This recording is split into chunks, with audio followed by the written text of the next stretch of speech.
Welcome back, Red Spotter. This is an audio commentary for Doctor Sleep. The sequel to The Shining came out last year in 2019, directed by Mike Flanagan, starring Ewan McGregor.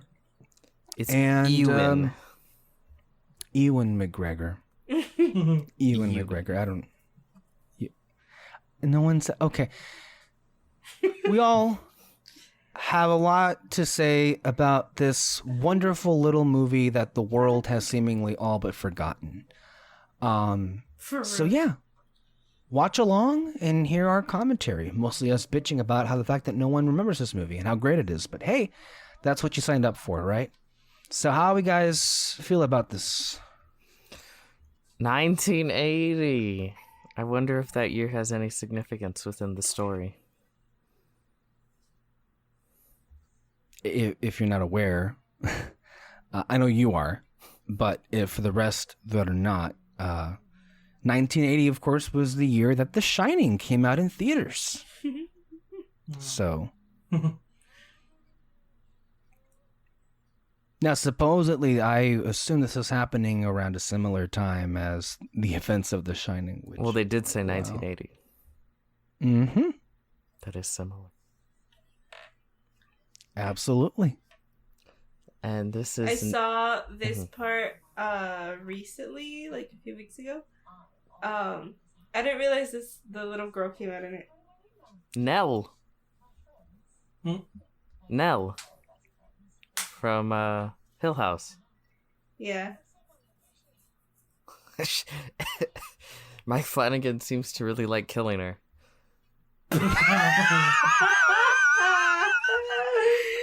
Oh my god. I don't know what's going on. He hates that kid. There's a lot of child death in this movie. Yeah. It's mostly child death. What are you talking about? You know what I enjoy about this nice little the True Knot, the little gang? I like how they have diversity quotas. 'Cause they're all so different. And you know when they went looking for people, they're like, no, we already have one of those. You know, we need a different one. Oh my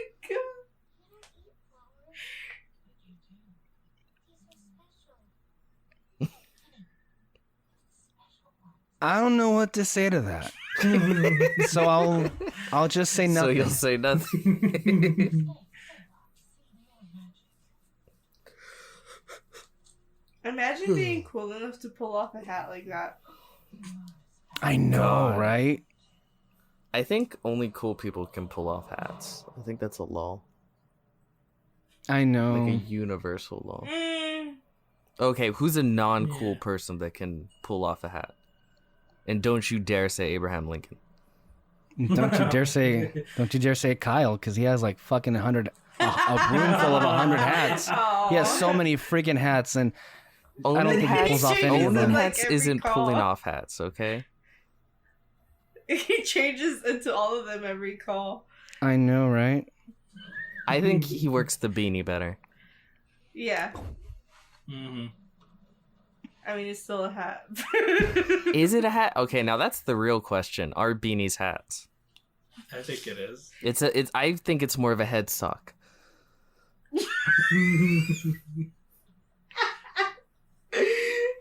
I don't think it's a hat. Okay, guys, this is actually a really cool little tidbit. This carpet is an ode to Toy Story. Because the director was a huge fan of Toy Story. I listened to your... Yes! Oh my god! Oh. Literally, I was on my lunch and I started listening to it, and I literally just like rolled my head because I was ordering my food as I was listening to it. I was like, what the fuck? Okay, this shot is legitimately the scariest. Like, fuck this. Where'd she go? Oh, There she God. is. Oh no, I don't like that. You could hardly see her. The fuck? That's why it's That's what makes it scary. Mhm. And it's like very slow. I feel like though, this too. one's scarier. Oh, when like she's like there. Yeah, I guess. No, I don't know. Because in the broad daylight, she's just kind of like, I don't know. She's an old lady. I could take on an old lady. Like, I don't.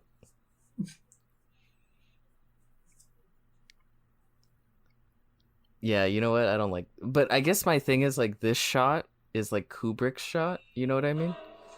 Mm-hmm. Whereas the other shot was very much Mike Flanagan. Yeah. I like a lot of the homages, but I genuinely love the original shit like that Flanagan does in this film.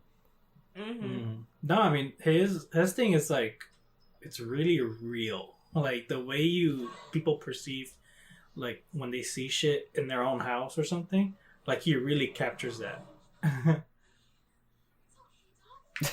I like this actress as Shelley Duvall.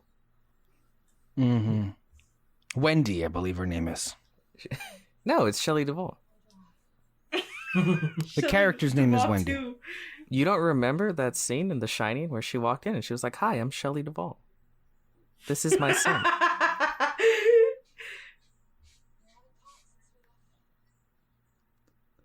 I will say I don't think the kid looks like the kid from the original. Mm-mm. No. The I feel original. like they tried so hard to like make them look like the other actors. Yeah. I feel like they didn't really. They're like any little kid, he'll be fine. Yeah. Because I think Well, they the got original the- kid. Oh, I think he's incredible. Yeah, they got him right, honestly. I think he's really good. I think he's like easily some of the best casting in the whole film. In the book, Doc Halloran at the end of The Shining was alive. So in Doctor Sleep, he was alive. And at the end in the book, The Shining, The Shining burned down. Not The Shining, the fucking hotel. It's not The hotel Overlook isn't called Hotel. The Shining. Yeah. No, it was called The Shining Hotel. That's what it was called, The Shining. The actor you're referring to right here is Carl Lumley, carrying on for Scatman Crothers, the original actor that portrayed Dick Halloran. And I want to reiterate, Scatman Crothers is one of the coolest names I've ever heard in my entire life. Yeah. But no, he's great. Now that I see it, he might look a little bit younger than what Scatman Crothers looked like. How old is he supposed to be? I think in the movie they say he's supposed to be 5, right? Scatman Crothers? Oh, the kid. No. Oh, they meant yeah. the kid. We were talking. I don't know. Damn. No, I thought you were talking about the age because we were just talking about the age of the kid. Yeah. You know what? He's a little bit older too. That's the thing. He looks a lot because he looked very much like 5 or 6 in the original. And then he doesn't. He looks a little bit more 7, 8. He looks 7, 8, 9 to me. Like, I don't know. He looks a lot older. Plus, I think the younger kid, and it might just be because he was younger, like 5 or 6, fuller cheeks. The original actor. Here, he looks a little older. Well, Danny Lloyd, the original actor, makes a cameo in this movie. So You see, everything he's saying right now was actually set up for the Shining cinematic universe, in which we would have gone to a Scatman Crothers origin story. That's not a joke. That's true. They were supposed to make a Doc Halloran origin movie, but because this shit fucking bombed, they're not gonna do it now. I'm genuinely upset that this did so bad. Yeah. it was bad. You know what? It was Now that I really think about it, bad. that's one of the good things about not having the fucking movie theaters anymore, is I don't have to deal with the crushing disappointment of films I like just not performing well and just crashing and burning. Now everything crashes and burns. Yeah, the funny thing is though, Peter, if it felt a lot, especially in 2019, that every single movie you liked crashed and burned. Yeah, it was an omen. And some quite badly. Oh, see, there's the girl. Mel. Violet. Mel. Oh yeah, because she was Nell. no. Yeah, Violet Oh. Nell. When she was You running said right now, no. she very much gave her full Shelley Duvall. What happened to you? Yeah. No, I think she's great. No, I I think she love captures. it. No, I think yeah. I like it. Especially with how these scenes are framed. Imagine if they did CG. It would be so awkward. Mm-hmm. No, I think that's kind of one of the reasons why this movie is great, and then also why a lot of Flanagan's material is great, right? He's a stickler for old school, like, creating yeah. full sets and making it look real. One of, I mentioned last week, No. I know, she's creepy. The commentary to The Shining, one of the cameramen had talked about how literally, aside from one shot, and I can't recall which one it was, but almost everything in The Shining is just real, So I Yeah. think you can definitely tell Flanagan is committed to that kind of old school filmmaking. And I think it lasts. You watch The Shining, we just watched it last week. It still holds up. Do you know what's funny? I didn't mention this in The Shining, but when we did the audio commentary, but the hedge maze. Where is the Yeah. hedge maze? Because you see, they have like a helicopter shot, huge old shot from the mountains, going over the hotel, Mm-hmm. and there's no maze like at the beginning. Like where the In fuck the is movie? The yeah, Shining. in the movie in The Shining. So it's like realistically, like where the fuck is? And then later on in the movie, there's just a hedge maze there. It was never truly there. Oh my god, Bruce Willis was a ghost the whole time.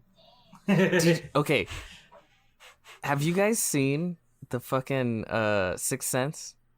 I did, and I listened to her to the table. And Okay. Holy shit, Alexis. Isn't that crazy? What? Dude, he didn't know about the ending of the Sixth What Sense. the fuck? Yeah. Yeah. Yeah, it's like that's just a thing everyone knows, and he didn't know.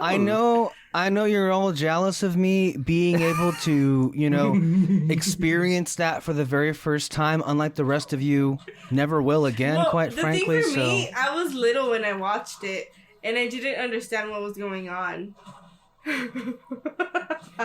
So, But you guessed it, though. yes, but I was still kind of like, wait, am I right? Like, point is, like Hill House, I won. I don't know about. I don't know about that one. She fucking robbed him. How dare she? Mm-hmm. I also, and I'm not sure if we discussed this in either Hill House or Blind Manor, but I love how Flanagan's work looks, like the cinematography. I don't know what it is, but maybe just the color palette of how he chooses it, but it's a similar look across all three from what I can recall. And it just works so good for the stories he's telling. No, it is. It's good. Again, it clashes somewhat when you get to The Shining, because he's trying to visually make it look exactly like Kubrick. You mean The Overlook? Yeah, The Shining's parts of the. We've already established the hotel is named The Shining. Okay. No, it isn't. It's called the Overlook Hotel. They say it several times. That was actually a trick by Kubrick. The name The Okay. Overlook Hotel is never actually said within the film. Go back and watch it. Your mind will be blown. At least put a blanket on her, damn. And she vomited too. Oh, It is gross, that whole situation. yeah. Shout out to Casablanca. Didn't The movie she we're watching die? right Huh? Did she? Have you never seen the movie? No, not her. The one that we just saw. Yeah. Didn't she die? No. Yeah. What the heck? Yeah, she No, does. they both did. Yeah, they're Right? both dead. That's kind of what makes him go like, I need to turn my life around. Oh shit! Really? Have either of you seen this movie? I Well, just I don't recall if you're gonna see that scene in this version or in the extended version. No. It's in both versions. Well, because later on, there's a sequence when we'll get to it. Right, he sees their ghosts with flies around them, right? And then Oh, yeah. Okay. I thought it was right here that was gonna happen. No. I legit forgot. Yeah, I was like, wait, am I remembering something that did not happen? Mhm. Okay, no, that's sad. I don't want to be the one to like say it, but there's like surprising amount of like pedophilia in the first half of Dude, this yeah, film. no, I was thinking the same thing. I didn't want to say it, but like first of all, that ghost needs a call from CPS or like the cops because holy shit. And then this whole situation. It ain't I good. did like how they expanded the powers, I guess, of The Shining and all that. They're the Oh, fucking yeah, X-Men. Oh my God, Mhm. yeah. And then Peter will get into some Last Jedi connections there with the whole Force projection stuff. I'm sure later on in Did the movie. You will at some point. Well, Okay. the scene when they're flying and they're going at different distances, Yeah. But I want to say I love these two, Rose the Hat and the Crow. Oh yeah. I think the True Knot are, I think to me, one of the more memorable and best kind of villains in modern day movies. And talking about the last 10 years, because a lot of, most movies that have villains, in general, just they're bad and they're boring and they're kind of in the way. This sequence here, honestly, it's just so entertaining to just watch the Crow and Rose the Hat just interact, and then just her being bored. Why am I here? And then they're eating popcorn and everything, and they're watching all this happen in front of them. They're just really fun, and of course, there is a lot of meat added to the bones, obviously, as the movie goes on, as to like what their whole thing is. But I really like them. A cool little what's it called, like behind the scenes shit about their costumes is they tried different shit. Some of it was a little bit more far out there and goofy, but what they ultimately decided on as far as like how to portray their wardrobe is that their wardrobe kind of, they collect different things from different time periods, right? Okay, yeah. So like the pants are from a certain time period, and the shirt maybe I from want to like... see an origin story on them. Oh yeah, that would be cool. If only the movie made money, right? And you know what? Again, I wasn't fucking joking about like the fucking cinematic universe shit, because at the very end, like they kind of, what's his name? We haven't gotten there yet, obviously. What's his name is like, oh, I'm gonna kill like the last of you people, and she's like, the last of us. There's a lot of things out there that are hungry, Mhm. Oh, yeah, implying it's not just ghosts or people, but a lot of other kinds of weird shit. And we also are aware of that there were, at least at one point, Mike Flanagan was developing a Dick Halloran movie. That's what I talked about earlier. Yeah. And then HBO Max could be a possibility, although it seems that J.J. Abrams' Bad Robot Unit is doing a Shining project for them, which is beyond disappointing. You fail upwards in Hollywood. Holy shit. Oh my god. I was watching Grace Randolph's video today about Of what? the Joker, baby, being Oh my. being in the Snyder Cut, which I think is so hilarious. I fucking do it. Do it, Snack. Snack. His name's Snack now. And she was talking about how her sources are telling her that the main reason why they got JJ is to get him to do the next Superman movie. I'm tired of this man coming in and ruining my fucking beloved fucking properties. Stop giving him shit. Or at least give him a good shit. So that No, give him nothing. There's a lot of directors out there that would do better. This is one of those sequences that we're seeing right now that I think feel a lot like The Force in a lot of ways. What this scene did right now, it kind of connected the three different storylines. We were just introduced to Abra, and then we're shown that she has the ability to shine, and then we're given a little bit of a taste of she's kind of the big white whale, and like how far and wide her presence is felt, where it woke up Dan, and it also startled Rose here. So I will say this is one of the things where I will say that the director's cut did better, and that is interweaving these three storylines almost from the very beginning. There's just more, I think, a little bit more to it that makes it yeah, pop a little bit better. I'm sure everything you said I agree with. If you didn't hear me, I will repeat it again. There are, lagging issues. That the director's cut, I felt, intercutted these three different storylines and made the progression from going back and forth to all three of them better than the theatrical version.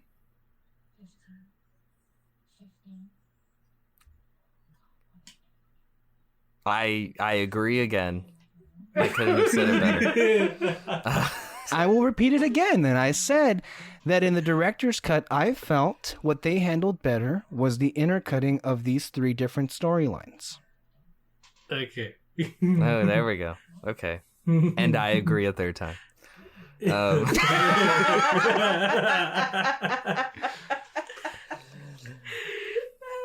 I will say, what I love about them is, like, look at that sweet ass setup of like trailers and shit. And it's like, if you did live forever, like, or at least live long, absolutely that's the shit you're not gonna like post up in some big ass mansion. You're gonna get a tricked out trailer and just live wherever you want, do whatever the fuck you want, go wherever you wanted to.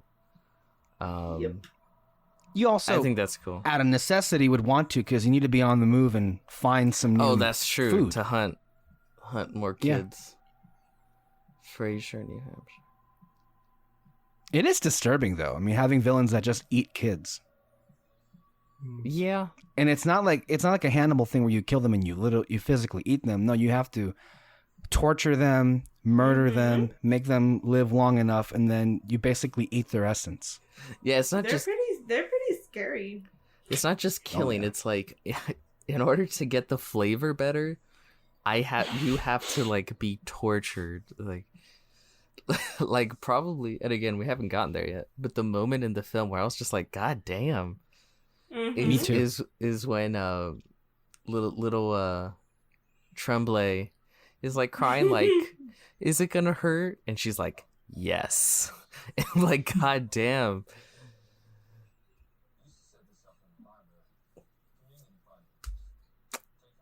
This this film is really, what do you call it? Faithful, I would say. Well, as faithful as it can be, because it's incorporating a lot of the movie Shining. But it's incorporating as it can be, I feel, to like the Doctor Sleep book.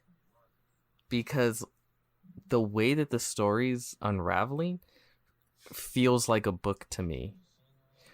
Like this is the first chapter in which you get a little taste of, the young girl, and then now you get this chapter is on this, and then again, I haven't read the book, I would love to. And you take it a little bit further, and this is one of the things that, for those that didn't see the director's cut, Flanagan literally has title cards inserted throughout the movie. Chapter 1, Chapter 2, Chapter 3, Chapter 4, Chapter 5, Chapter 6. So.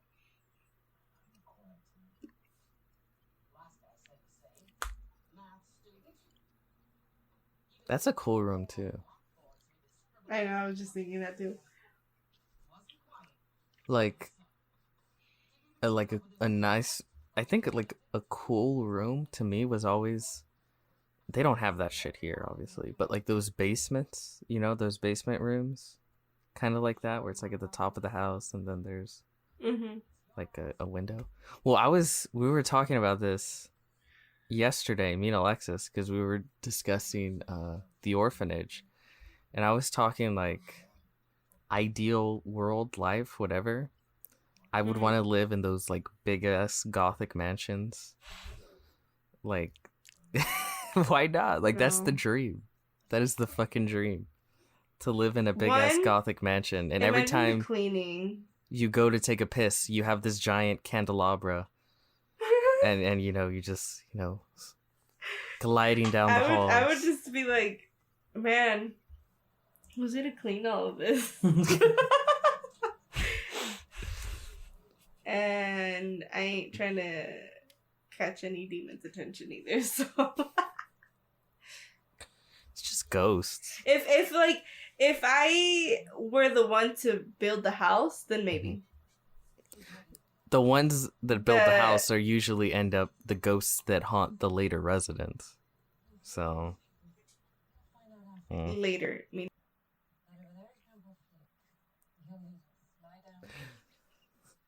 the tall guy is Lurch from the Addams Family.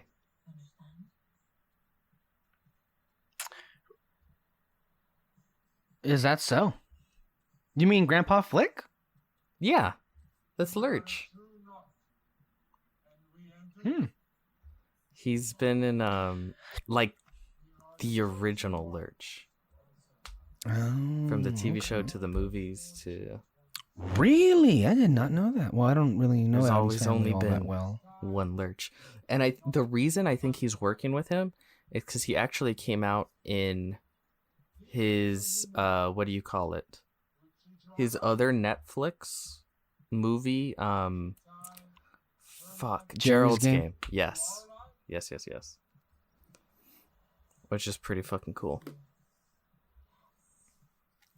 Again, this is that thing where if you describe it, like if I'm describing the movie to you and I were to look at this, I would go like, or not look at this, if you were describing the movie to me, this scene, I would go, this sounds so fucking goofy and lame.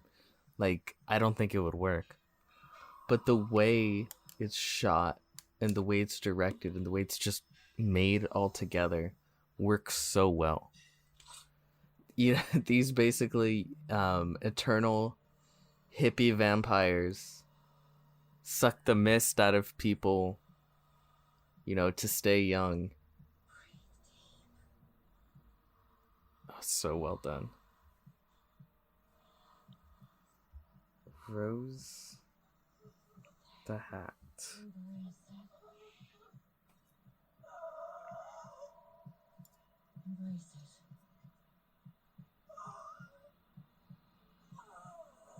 So, I think you guys tell me. It's kind of implied because they are kind of like vampires that they have to die, right? Like the way I got basically. that scene is they have to die first and then they come back like a vampire, right? Like you get bit and then you die and then you come back as a vampire. Oh, here's the scene we were talking about. Oh, fuck that shit.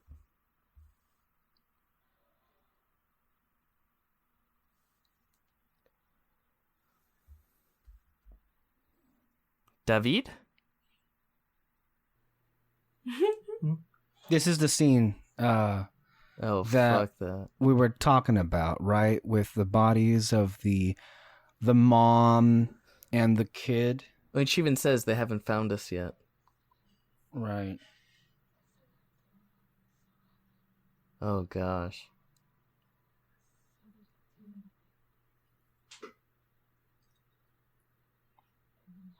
So yeah, I mean, you're right though. So they were both found. That is pretty bad. Oh, God. And you laugh. Because it scared me the first time I saw it. No, but like this is the horror that Flanagan does good, right? Like visually it's scary and it's creepy, but then like the real world implications of it all is fucking terrifying. I'll admit that went over my head when we first saw it together, you and I, Peter. I didn't actually take it literally that they were dead. But Oh, really? yeah, I thought they were just like visions, but I mean, she straight up tells him like, "We're dead."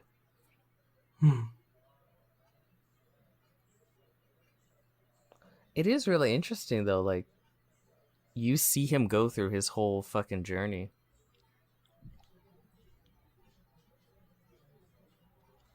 yeah.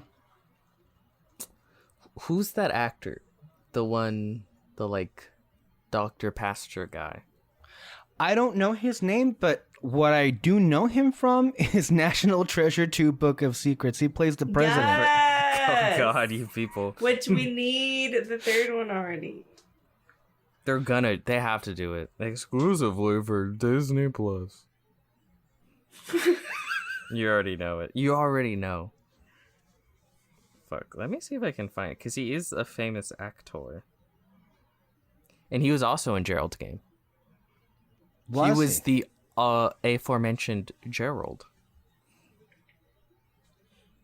Is it Dr. Yeah, John? he is. Yeah, Dr. I've seen him before, but I don't know where. Bruce Greenwood. Yes. Let's see. He's been in a lot of shit. He was in Rambo, First Blood. Let me see. He has been in a lot of shit.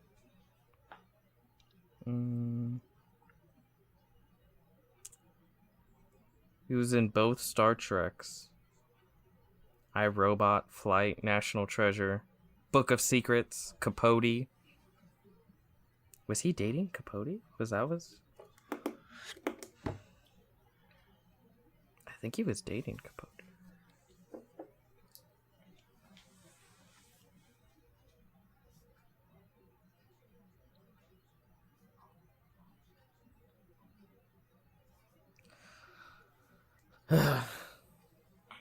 Goucher's disease.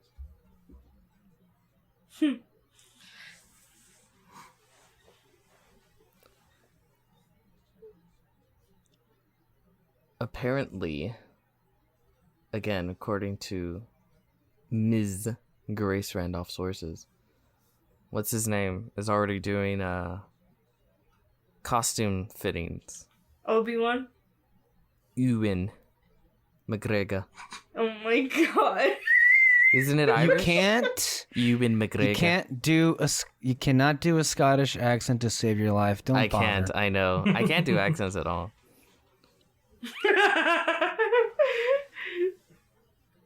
The McGregor part came out kind of good. McGregor. Me brother's a If it's not been mentioned, we're sitting in the same office as the Overlook Hotel in The Shining. What does it mean? Oh my god. What the heck? You didn't notice that? No. It's the same Oh my office. God. It's the exact same office. Yeah.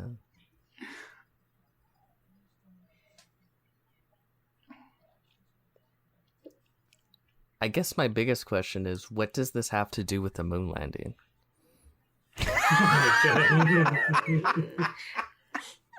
Imagine they would have done something. That would be great. You know who would have done that? Who? JJ. JJ. JJ would have started at the hotel. The whole movie would have been At the Shining Hotel. Honestly, yeah, that okay. Oh God, I can see it in my mind. A JJ. Oh my Dr. god! Sleep We're gonna really movie. entertain this. He definitely would have gone big at the end, because No, so like at the end you're facing off against Rose and everything, and I thought what they were going to do. He would not have. it would have been literally the fucking Shining, except this time it was Ewan McGregor instead of fucking what's his name, Jack Nicholson. The little boy. Yeah. Oh. But it would have been the same fucking movie. He would have redone the story to him just, oh, I'm gonna go to the hotel and take care of it for the winter the same way my dad did, and then the same shit would have transpired. That would have been the whole fucking movie. And that dun dun dun dun dun dun dun. That would have been on a fucking loop the whole film. Yeah, you scrub that floor. Kitty. These are actually some of my favorite scenes in the movie. When we're here at the hospice care, the conversations that he has with these patients, I think, are some of my favorite. They're really, I don't know, maybe not. They're a tad moving, but they're also just really interesting. They're Ewan's favorite as well. Can we stop with the? We're not gonna do Ewan. It's Ewan McGregor. Ewan, and then that's it. I'm not gonna do a 2.5 hour commentary with you saying Ewan. Okay, that's not how you pronounce his name. I'm just gonna say Obi-Wan. Seems like you're being a bit prejudiced against the Irish. So, and he's gone. Okay.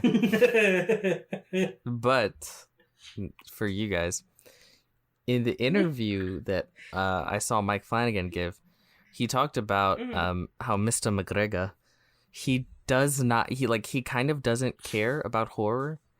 Like he saw The Shining, like, this is the first time as an adult, and he's like, he respects it for, I don't know, just being the film that it was and all that jazz.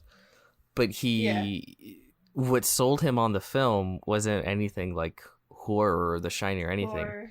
It was these scenes right here. And it's like the story of addiction and all of that. Because he said that at the time that they filmed this, he was like 7 years sober, like the same number that Danny in the movie was, I believe.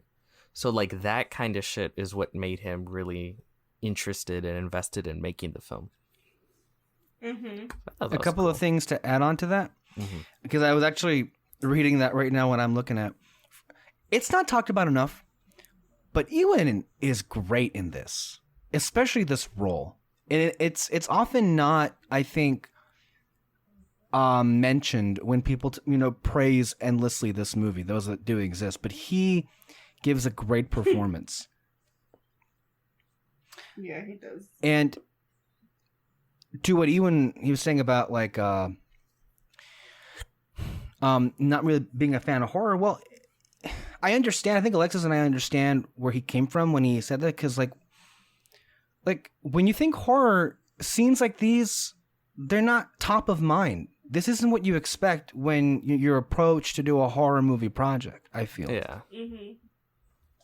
So, I'm being honest, this movie is a big reason why I've kind of like embraced full on more of this genre, because it's come to my realization that horror movies can be more than just the slashers that I know of or nothing but jump scares. Also, I like that they. Go ahead. I like when they add the element of like not ghost scary, but just like actual life scary. Right? Yeah. I think that's. I mean, to me they're both equally scary, but I think the life one is more like Mhm. intense to me. Well, I kind of mentioned this again when we were talking about the orphanage. What's cool about ghost stories is ghosts, while they're creepy and they're scary, like they were also basically humans, right? So their stories are very human stories. There's just this added sort of more, what's the word? Morbidity, Morbidity. sort of laid over the top because ghosts imply death, They're dead. loss, yeah, they dead. Yeah. Another issue I find, and this I just admitted to being guilty of this, but and McGregor as well, that out of ignorance or maybe just like not knowing some things, but a lot of us can fall into a trap of, because of this overclassification and of how like we divide movies by genre, we can have a tendency of assuming that every movie in a genre is exactly the same, and that it's all spectacle and it's all flash and not really any kind of substance to it. And that's one of the things that I remember we were talking about. We did a commentary on Rian Johnson's Knives Out movie.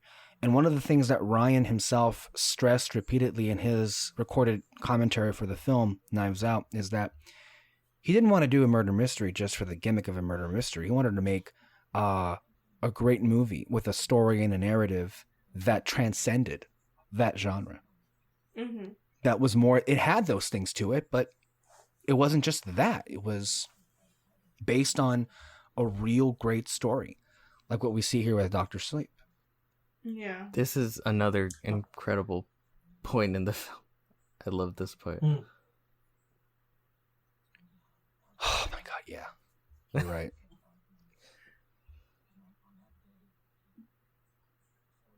Honestly, I don't really see this movie as horror, but more of like just a fantasy movie.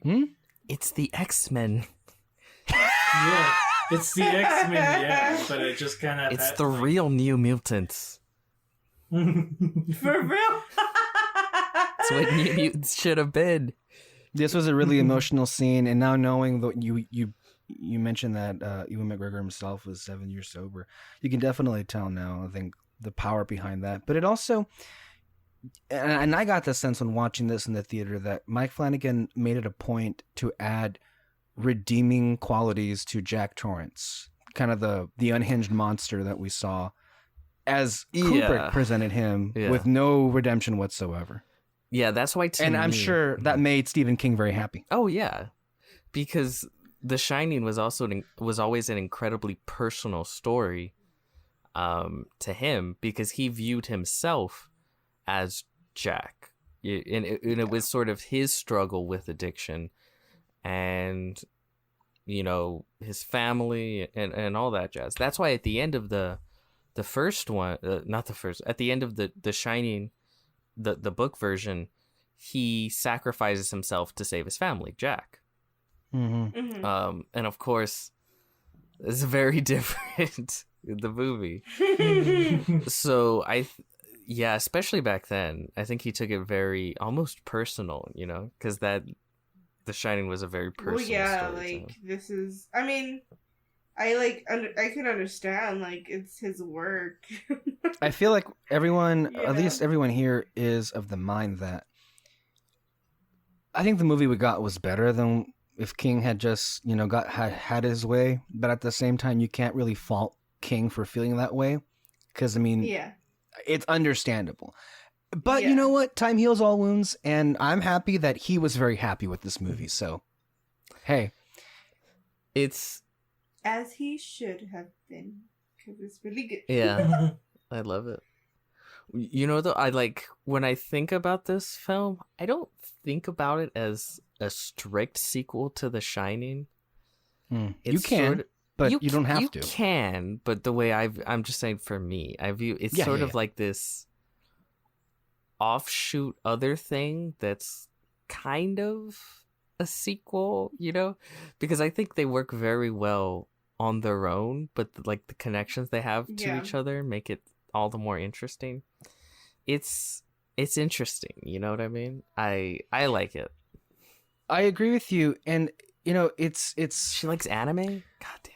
No, the Oh True my Knot needs to get her Oh now. my god. Oh my god, here. It's because, you know, part of what made The Shining such a classic was that as the film was executed, there was the lingering question of what the hell really went on in The Shining. Was it all psychological or was there a horror element? And then with Mike Flanagan's direct follow-up to it, that's not really a question. It's like, yeah, it was all horror. I agree, wholeheartedly. Good.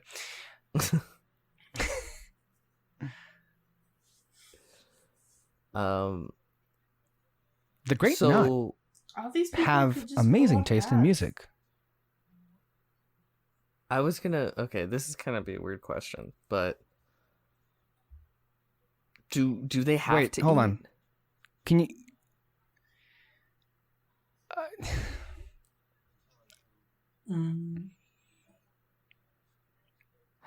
Yeah. What? Mr. Soto? And he's gone. Okay. So let me ask you guys. Oh no, he's back. Wait, Yes. you were asking about. Oh my god. I think he's doing this on Ask your- purpose. Okay, ask hey, your what's question, up? Peter. No. You were Ask gonna your say question. something. No, ask your question. I'm not saying anything anymore. You see? Okay. Well, I was gonna ask the very important question: is do they Do they have to eat? do they still have to eat, or like actual food? yeah, like food? What, doesn't she go to the Yeah, she grocery goes to- store? She does go to the Yeah, she goes grocery to the store, grocery but they store. could maybe just be eating for fun, you know, because they enjoy it.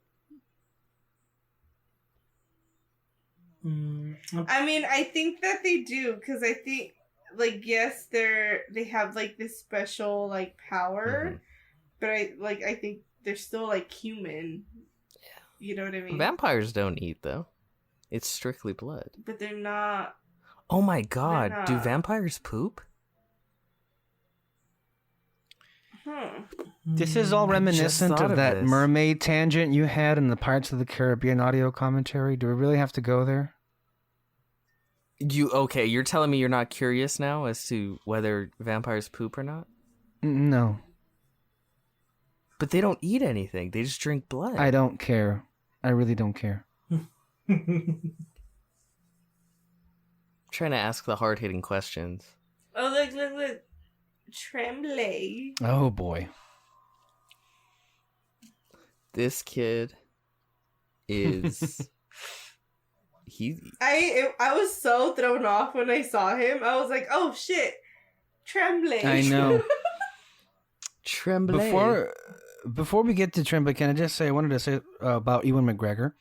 One of the fun facts I found out about this is that he wasn't their first choice to play Dan Torrance. Who was? Who were the others? Well, they had several other people in mind, like Doctor Who actor Matt Smith. They had Jeremy Renner. Kyle would have watched it then. He watched the film, right? Jeremy Renner. I don't think he has. God, that's true. So the other actor was Jeremy Renner. That was looked at, and this one would have been interesting, at least for me, and it's going to elicit laughter from the rest of you. Chris Evans was also considered. He's too. It would have been interesting. He's too beautiful, I think. I'm throwing it out there. And Ewan McGregor is not?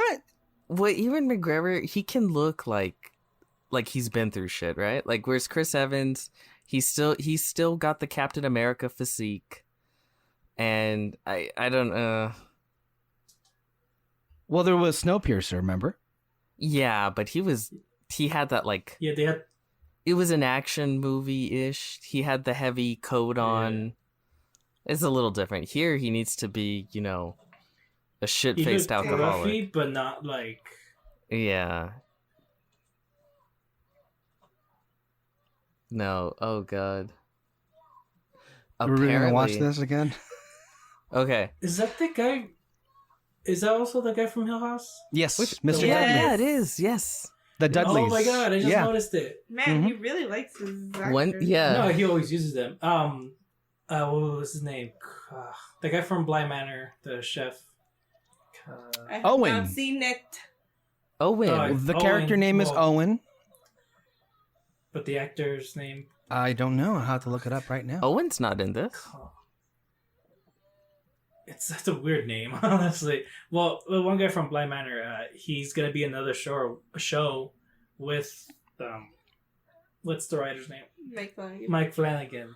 It's like a superhero thing, I think. And so, Mike it Flanagan's was funny doing 'cause- a superhero thing? I think so. Oh. I can't remember. Yeah, but like Mike Flanagan, he went up to that actor Owen, dude, and he was immediately like, "Oh yeah, I'll do it." And Mike was just Well, I like, mean, fuck yeah, if you're an give me actor, like... the-" Yeah, no, yeah, he knew it. He knew like right away. Like, yeah, I'm gonna do it. And Mike was just like, "Can I at least give you the script first?" Oh And my he's like, God. "No, I'm good." Apparently, like... Because Tremblay is actually another Mike Flanagan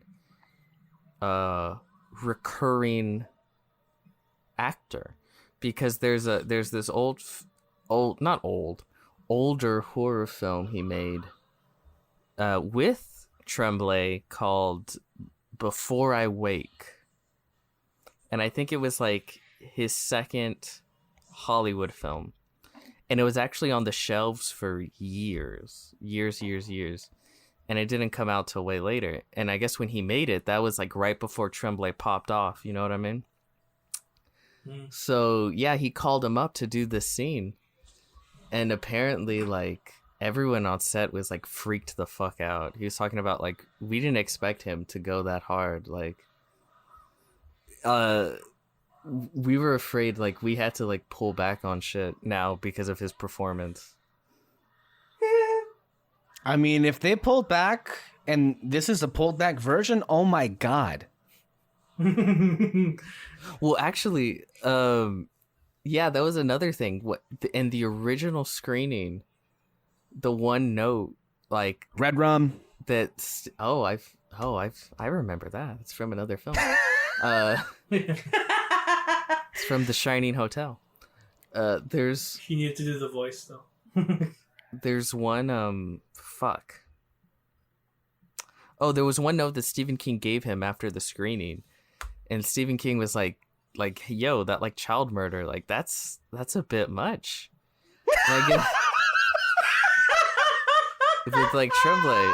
And I guess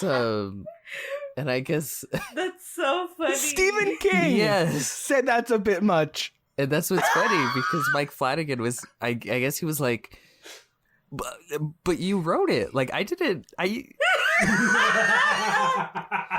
Like, what are you telling me, Stuart? You wrote it. Like, I did. I did what you said.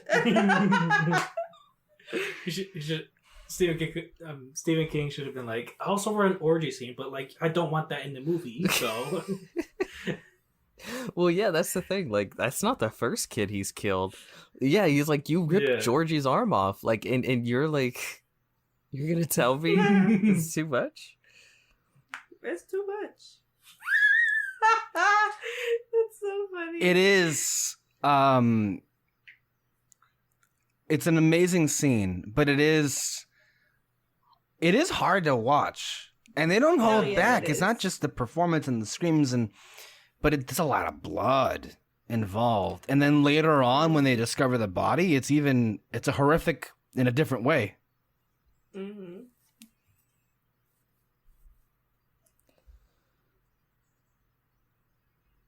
They fucking suck.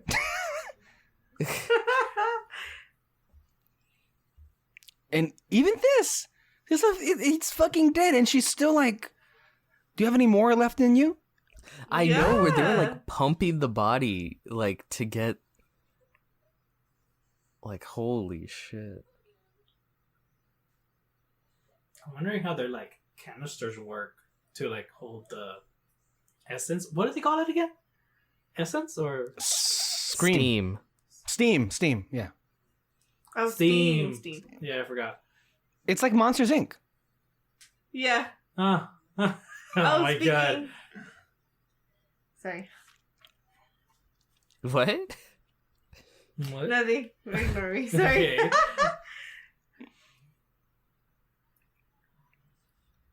Oh gosh.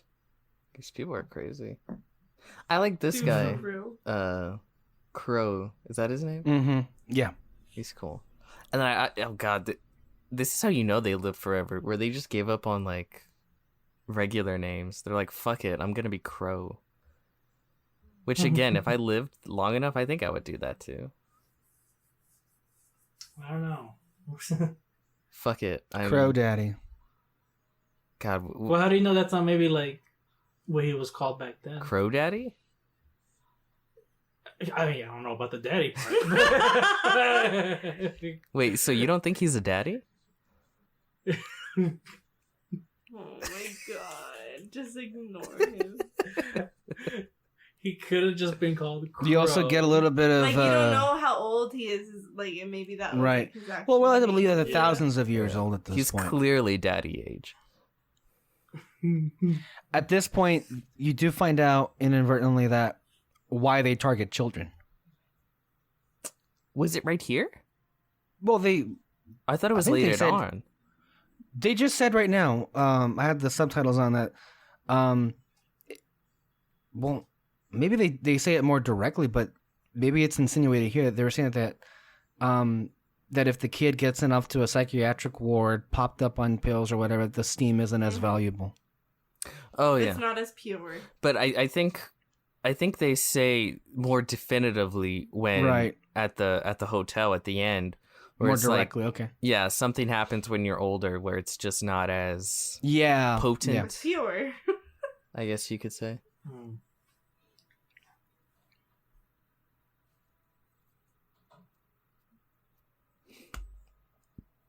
Oof. That But is I a really mean, cool like- board. Right. That is. And we'll be talking about it as we go along, but the movie is just filled with so many great performances, right? Like this is a continuing theme for Flanagan. He's able to cast a lot of great names and get really good performances out of them. Mm-hmm. Like we just talked about Ewan, but of course we shouldn't forget Rebecca Ferguson. She's amazing as Rose. We'll have more to say about her. And then of course Abra, and that's a hard one to really pin down. She was great. And again, the way he just continues to work with people for sure. Oh god, did you see that book? Look, it has a No. top hat. Okay, maybe I'm seeing things. Never mind. For a second I thought it was like a top hat and a cane on the book cover, and I was thinking like fucking Hill House. For a second. Maybe that wasn't that. I But think no, that's for a sure- reference to Rose the Hat. Oh, okay. Mike Flanagan Cinematic Universe? It's happening. my God. I No. fucking told you. What's her name? From Hill House. She had the shine. She had the shine. Yeah, Kylie Curran, who plays Abra Stone. I just read here that she beat out 800 other people to win the role. 800? Dang. Yeah. Holy shit. I couldn't deal with that. Just 800 kids coming in and like probably screaming and crying. Then we're like, okay, thank you. We'll call you if we need. Bye. Probably the parents more so.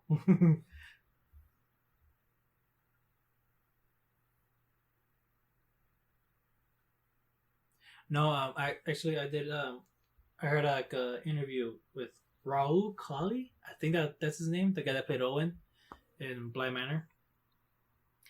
But Yeah. he was talking about how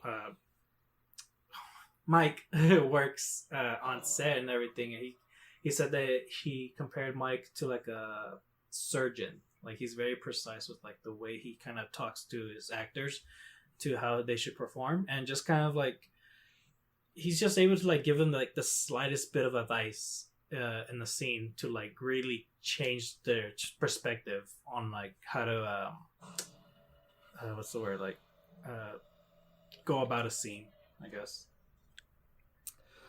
And so it's kind of like this.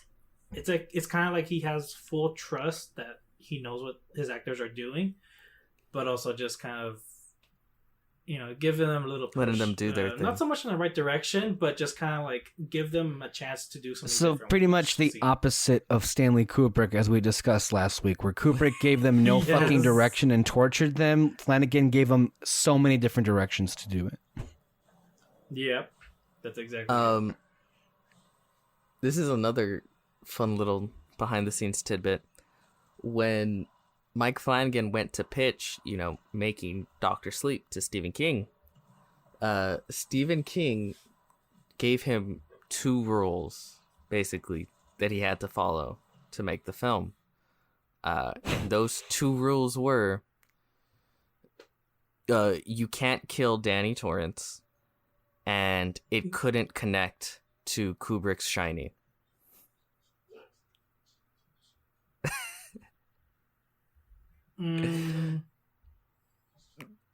That's And they literally were what broken. Mike Flanagan Connect said. how? Yeah, and he did it the What exact does opposite that of those mean? too. It What do you means he wasn't allowed to kill off Danny Torrance, Ewan McGregor's character, and he wasn't allowed to connect Dr. Sleep to Stanley Kubrick's movie. Those are the 2 rules that But Stephen King gave No, Mike.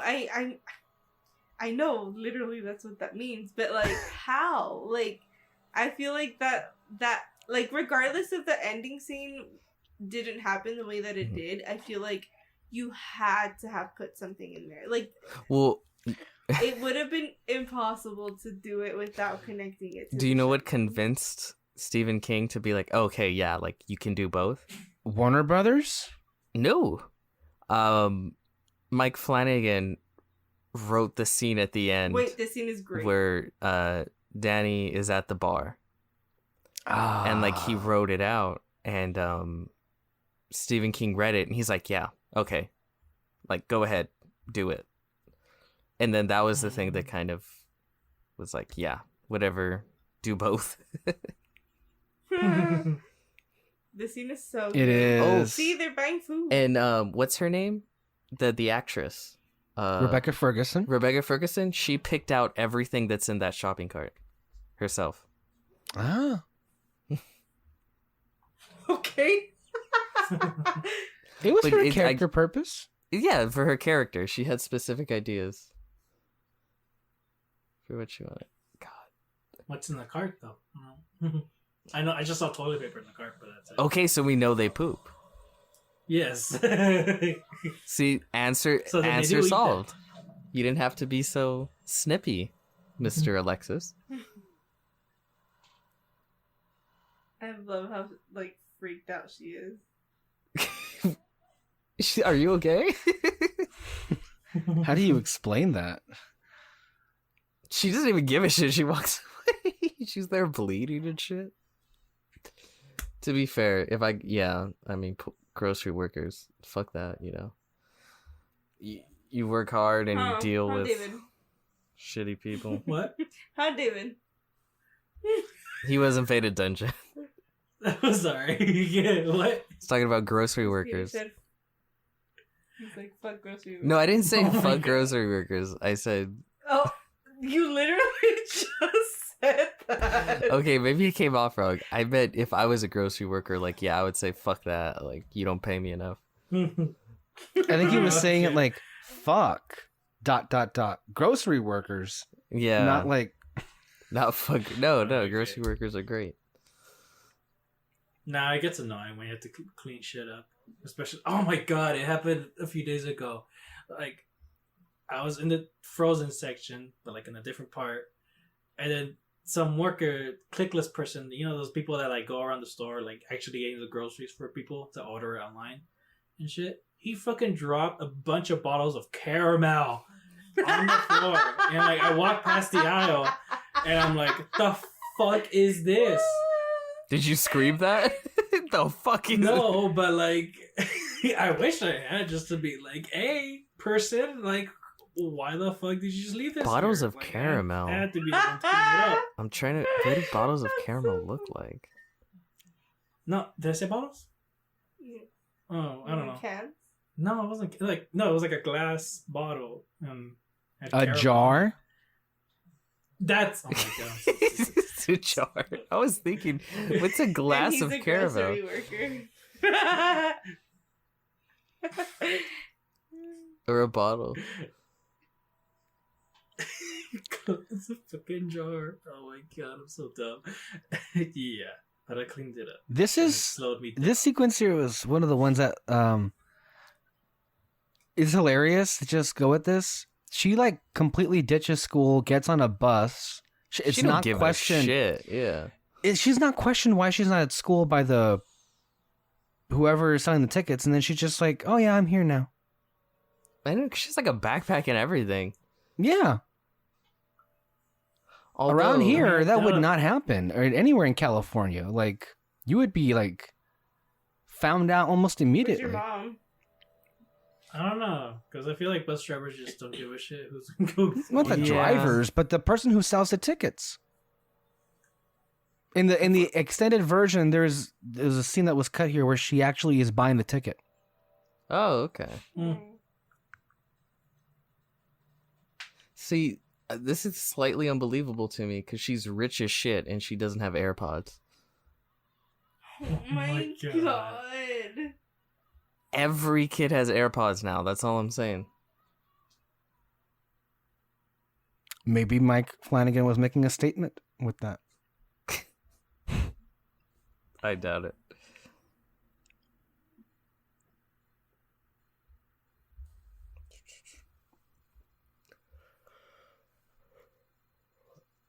Yeah, see, if this was like Chris Evans, all I would think about is they're like when they're in the MCU and they're trying to hide their identity.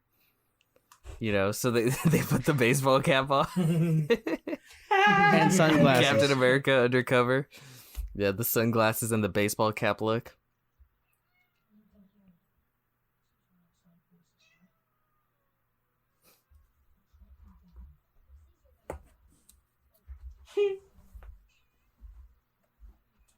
And another thing that makes it work so well is like these two have a great dynamic as well.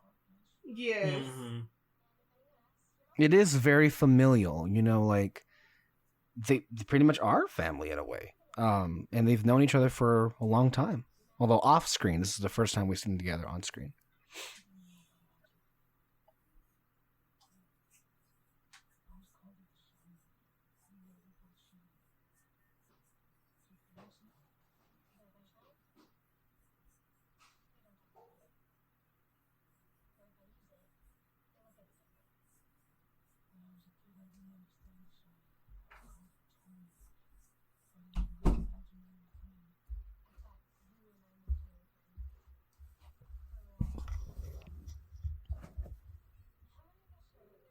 Hello? His voice is great.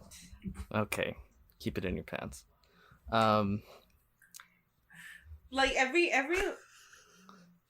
well, most of, I haven't seen like every movie that he's in, but most of the movies that I've seen, okay, except for one, I guess, whatever. His voice always sounds so good. Even his Irish accent in fuck. What's the one where they're drug addicts? Moulin Rouge? I'm kidding. Technically, yeah. Basically, no, Interstellar? no,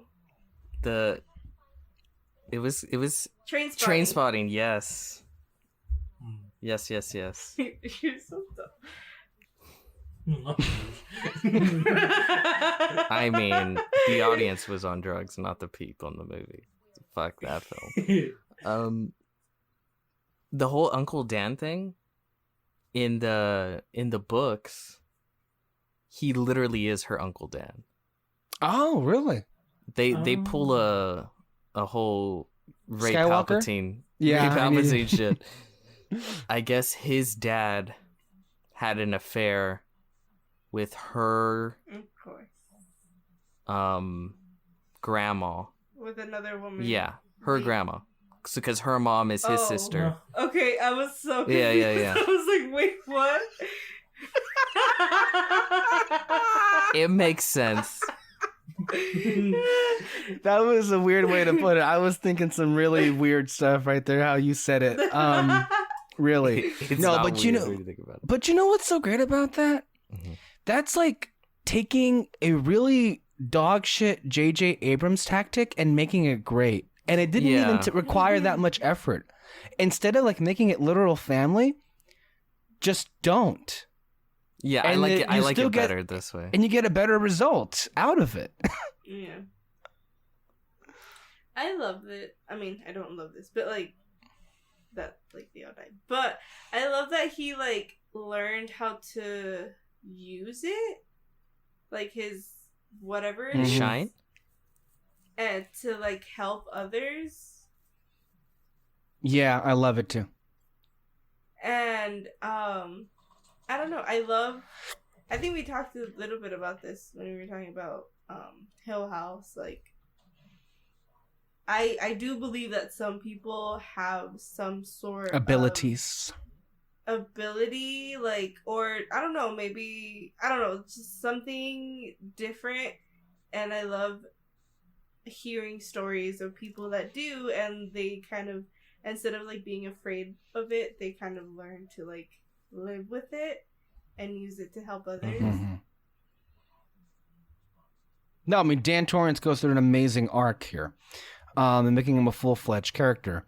Whereas in The Shining, of course, he was just the boy that all this was happening to. No, he's a big reason why I feel the movie works again. I mean, it's just a wonderful story of redemption, and I love those characters across any kind of genre or storytelling. I mean, that's kind of why you root for the person that has done some horrible things and just wants to get better. Like Alexis, one of our favorite characters. That I mean, there's all Darth Vader is kind of like one of those, although Vader did do a lot of horrible things. But then also Saj Ventress was one of those characters too. Wanted to say real quick, those hallway scenes that we just looked at were staged. I was reading here, Mike Flanagan did that as an homage to the Green Mile, another Stephen King movie. Oh, that's nice. Have you guys seen The Green Mile? It's been a long time. It's a long time since I've seen it. I always just see parts of it. I always see the same Oh, stuff. really? It's on our movie locker that we share. If you want to see it, The Green Mile is just incredible. and then also the Shawshank Redemption, which is also I think Stephen King, right? So Both Frank I've also Darabont. just seen. I've seen that one. Frank Darabont did, as far as Stephen King, did The Green Mile, fucking the one you just said, The Prisoner. Shawshank, and The Mist. Mm. And all and then three Mike are Flanagan fantastic. did Gerald's Game, Doctor Sleep. There is talks for him to do another. I can look up actually right now. I know he's doing another Stephen King adaptation. The one that was recently a Stephen King adaptation that was really horribly received was The Dark Tower by Sony. Yeah, and see, those are the books I really want to read. Yeah. Didn't you read them? I only read the first one, but I mean, it was really good. The first The one. book. Yeah. I heard they're kind of difficult to adapt. Like they're kind of weird. They are. Because It they're literally like the multiverse, right, of the Stephen King. Like, yeah. There is apparently references to like all of his other books and everything. Like I know, I think the only one I know for sure is It, Pennywise, or like whatever he is, does kind of like show up sort of in the book. Isn't it? Wasn't there a show on Hulu? Yeah, Castle Rock. That one's like a combination of a bunch of his books. I know, like the Shawshank Prison. Yeah, the is prisons in the there. show. They kind of make a slight reference to There, Pet Cemetery, but nothing happens Weren't they with it. gonna do a season on Misery? Yeah, it's already out. I'm reading here. Uh-huh. There's actually a Dark Tower Easter egg connection in this movie. It says here that in addition to the Green Mile, several hints, clues, and reference points to Stephen King's The Dark Tower series can be found in Doctor Sleep. Most notably, the motto "Ka," spelled here Ka, meaning fate or destiny, featured prominently in The Dark Tower, is mentioned by Halloran to Danny. Oh, he just did it. Yeah. And the word is also spelled out via balloon animals above Abra's bed. Dude, look at the way this is. Fuck, he did such a good job. I Visually. love this scene. Oh my god. Cerebro. Cerebro. So, other Dark Tower links include the presence of Lamarck Industries. That's where they kill Jacob Tremblay. That's apparently that company name is an antagonist in one of the books of the Dark Tower. Interesting. Yeah. Look at that. Fuck, it's so cool. It's like the whole world, she's staying still, but the whole world is moving around her. It's beautifully just presented, man. I want to do that. That looks cool.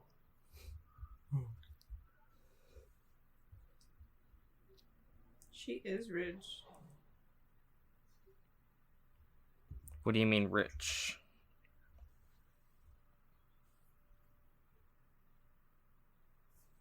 Oh, this scene. She meant the house, Peter. The Abra's rich. Yeah, she's 100% rich. Like, look at that house. Oh, fuck, that's so cool. I love it.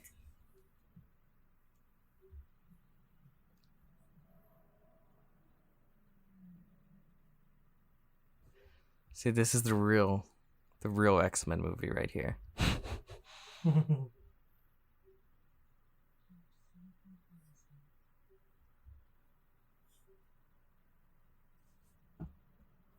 Those balloon animals right there I was mentioning. Mm. I think they're balloon animals. I don't know. Maybe it was earlier.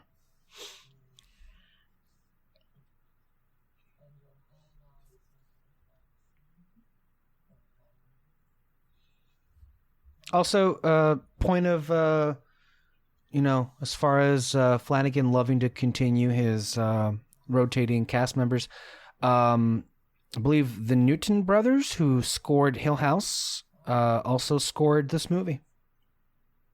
So.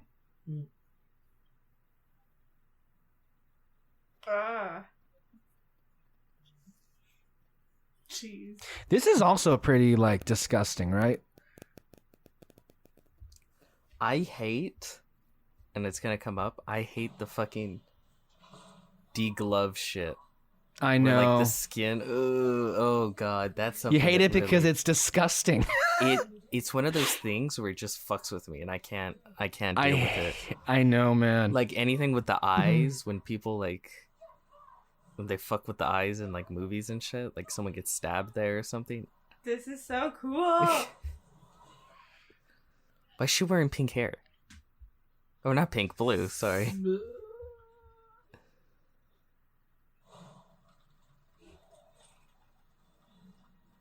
That's crazy.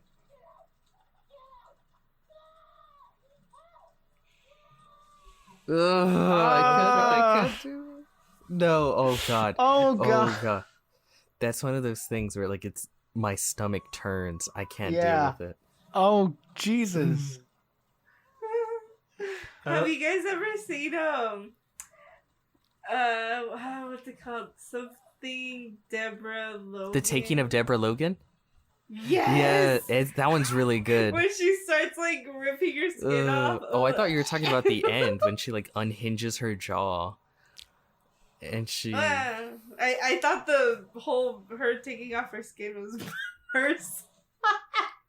That seems more believable. well, yeah. Well, I don't know. I know that this scene is pretty like disgusting, but I thought it was hilarious how she was literally blasted off the van. Yeah, like it just knocked her. No, I was gonna say that what I love about the scene though is that she comes into like the girl's minds like so confident, like, oh, I got this shit. bitch. But then as soon as she gets trapped, she's like, oh god, no, like just like loses her shit. Because that's never happened. I mean, you can tell that's never happened to her before. I know, like, but I just find it funny. Nobody's fought back before. Mm-hmm. I just find it funny though, because it's like, yeah, bitch, what you gonna do now?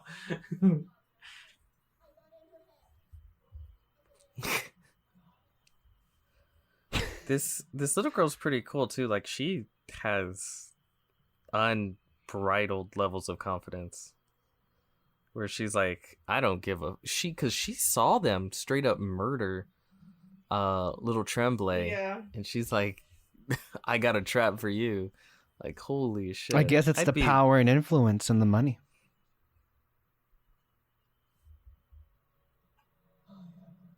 The money. The money, Are you yeah, saying it's the her money. class privilege has allowed her this power? No, I'm kidding. No, she has a lot of confidence. No, it's good. Lurch.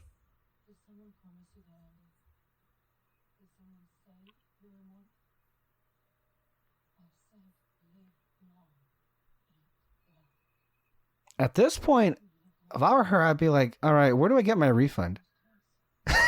You know? Mm-hmm.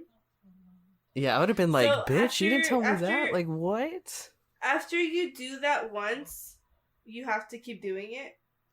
Yeah. I think it's like vampire rules. Except you can poop. This is a great scene right here. These two, and then you get a glimpse of how old they are. Mm-hmm. In Rome. Fuck. God.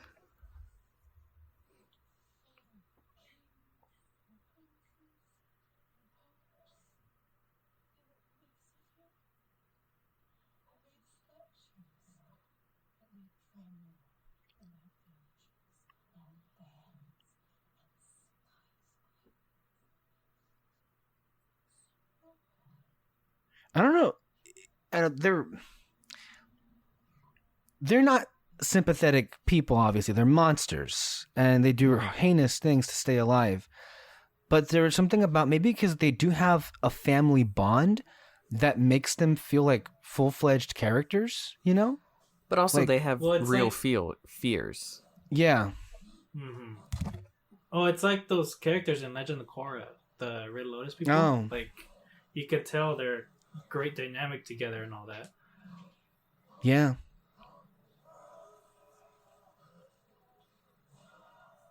God damn. And then after he dies, they kind of eat what's left of him. So It's that's like a little... cannibals. And they can't even help themselves, right? Like, it's Yeah. just... Yeah. They're compelled immediately. Hmm.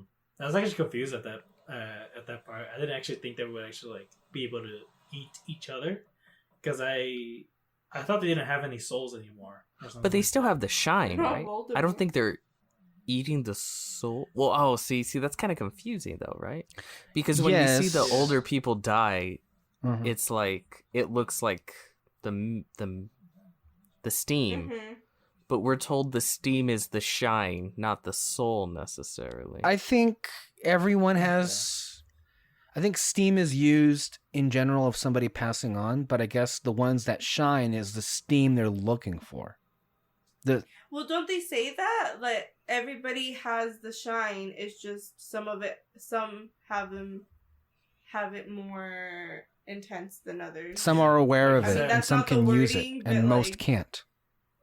Yes. Well, yes. no, he said like some people. It's very low. Like someone can pass a test without even studying for it or something like that, or they can. I hate those people. Yeah.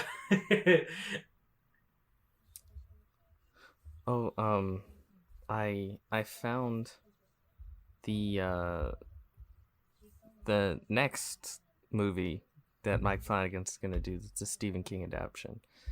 It's called Revival. It says Reverend Charles Jacobs, a minister in Harlow, Maine, who shares a secret obsession with boy Jamie Morton. A draw so powerful it has profound consequences 5 decades after the shattering tragedy that turned this preacher against God, and long after his final scathing sermon. Jamie grows to become a nomadic rock guitarist hooked on heroin and meets Charles Jacobs again, and their bond becomes a pact beyond the devil's devising.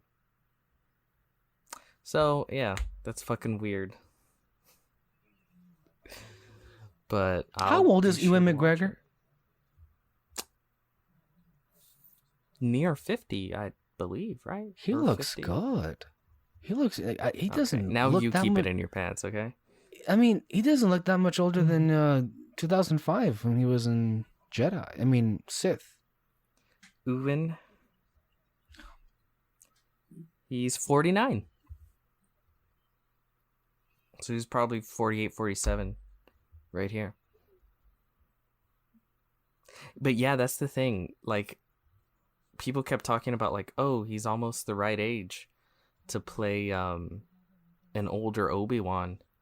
But it's like, you might have to wait a little longer.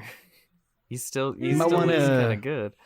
I want to reverse engineer the de-aging and up-age a little bit. Yeah, they need to up-age him. Hey, that's what they did for Benjamin Button. Yeah. That shit's real good. When I first saw it as a kid, I didn't know that was CG. I thought that was makeup. That movie is really old I now. thought you were going to say I thought that was a real person. I knew who Brad Pitt was, okay? I knew he wasn't actually like 85.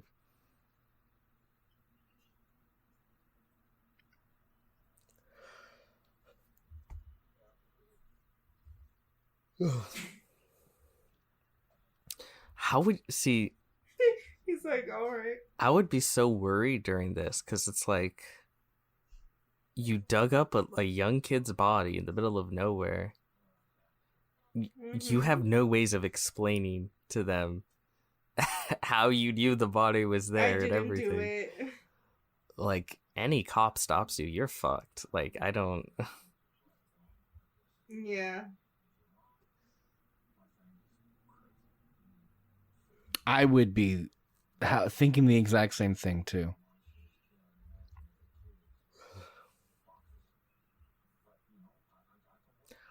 Boom, boom, boom, boom.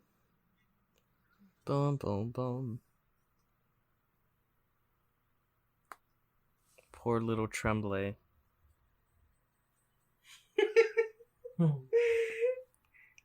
That's French, right?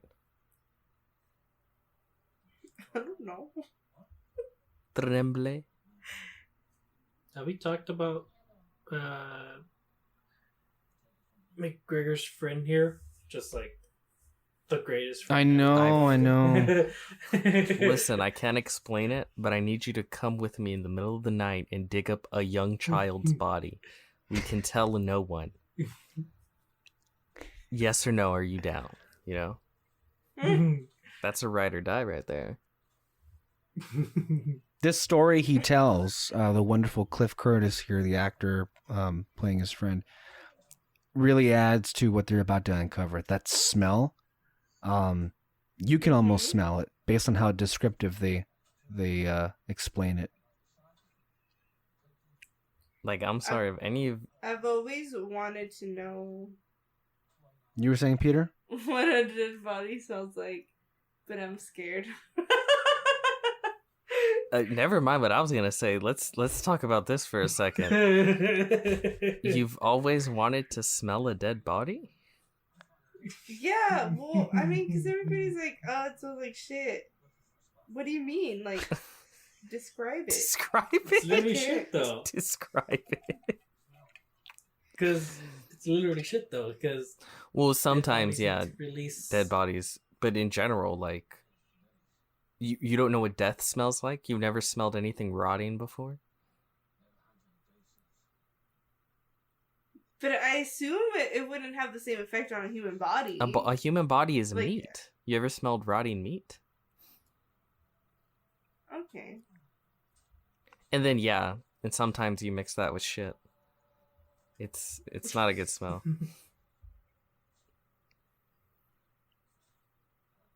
Tremblay, no. He got an Oscar, right? Or was he just nominated? Nominated. I think he was just nominated. It was nominated for Room. Like, He did. I'm not gonna lie, a part of me He did. kind of hates that kid. Cause What the he's like 4 years old and like super amazingly fucking talented.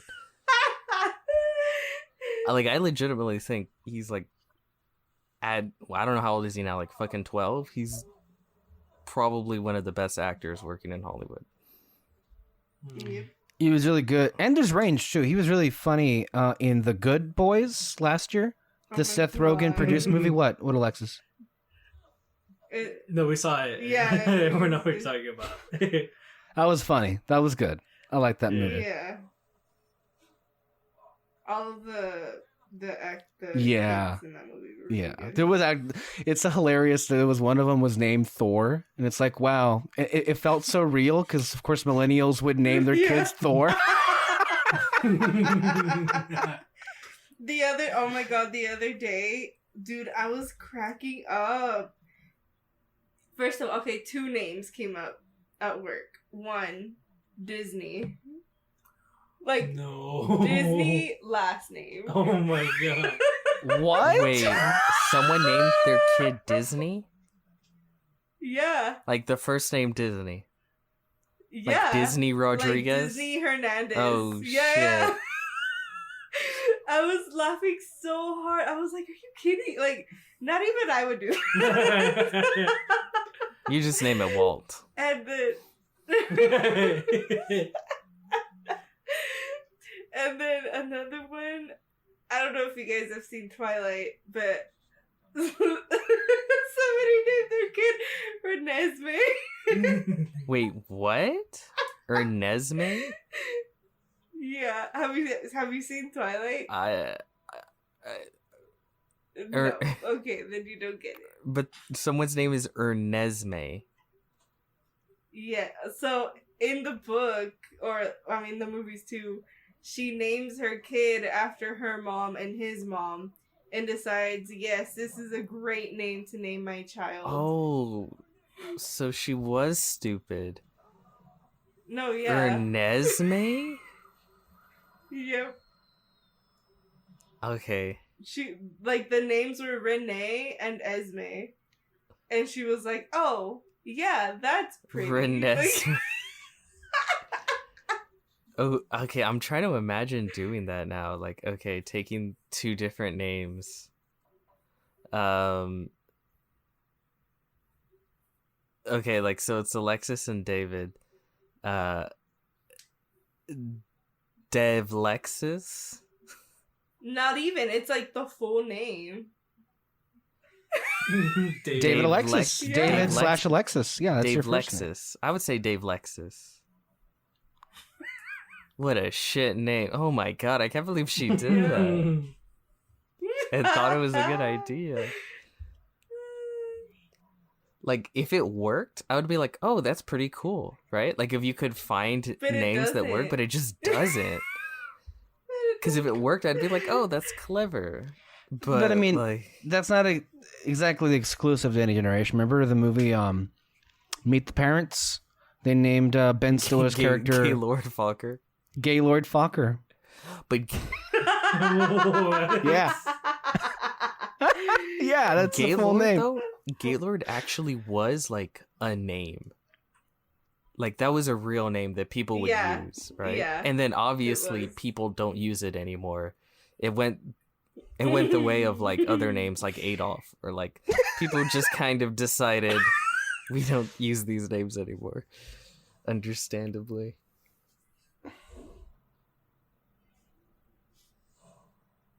They're taking her to Hill House. Oh god, I just realized though, like, Hill House is like literally the way the Overlook Hotel is portrayed. like in this film. Yeah. I'm telling you, there's some crossover here that they were trying to set up. I'm on to you, Flanagan.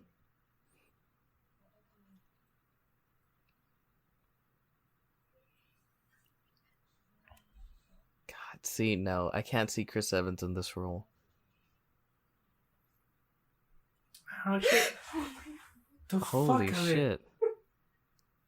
Dave Lexus, are you okay? I don't know. She freaked out over What nothing. happened? It's because when you talk, I hear it from both sides. What just happened? I don't know. She's being stupid. That's what she's doing, okay? I was gonna say, I can actually picture Chris Evans in this scene right here because you're kind of getting into like the action-y part of the movie. Well, that's the thing. It all feels like an But MC. why is she laughing at that? Wait, why is she laughing? She's being dumb. I want to cry. Why is she laughing? I want to know what she's laughing at. She heard my voice in like both sides. It's because I switched my earphones. Wait, so you lost your shit because you could hear them on both ends? It's because I switched my earphone to the other side. So she hears my voice on her, It right? literally sounds like somebody speaking like right here. Okay.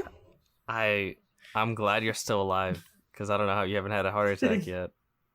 Oh my god, I'm like crying. I'm so scared. Wow.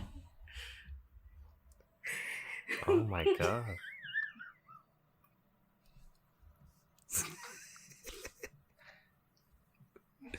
She's still going, by the way, guys. So, I mean, I wonder how she was when she discovered her shadow. Holy shit. Oh my god.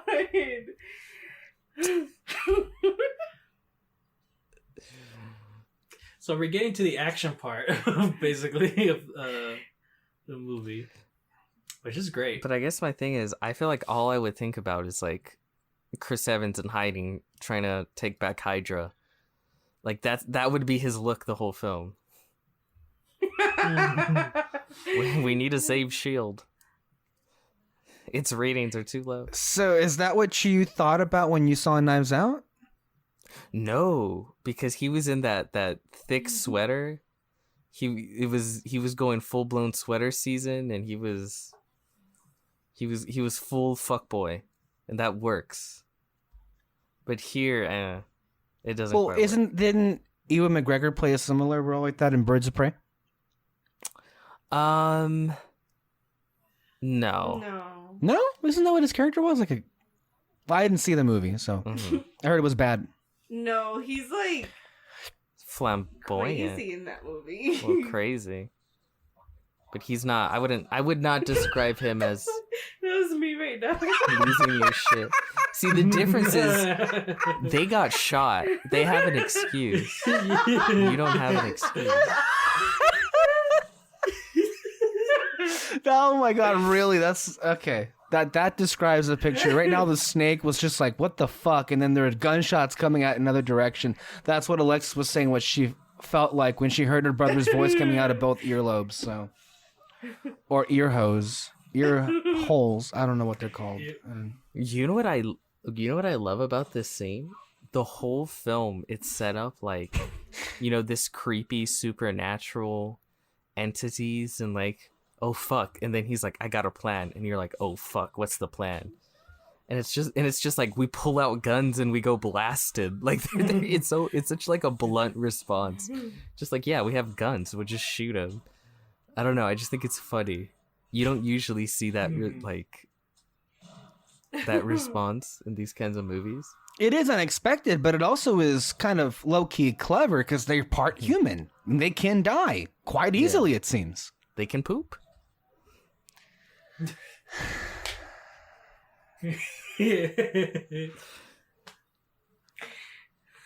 And honestly, like that worked out really well. They kind of killed most of them.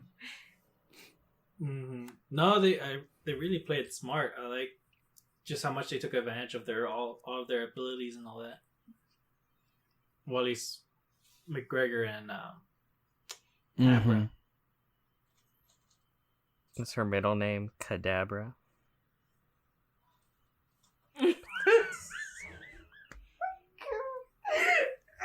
That wasn't that funny, Alexis. It really wasn't. They're so pissed off that you left it. Really? Like that honestly was been. How did you laugh at that? Like Kyle tells jokes that are that bad all the time, and you always like groan, and yet.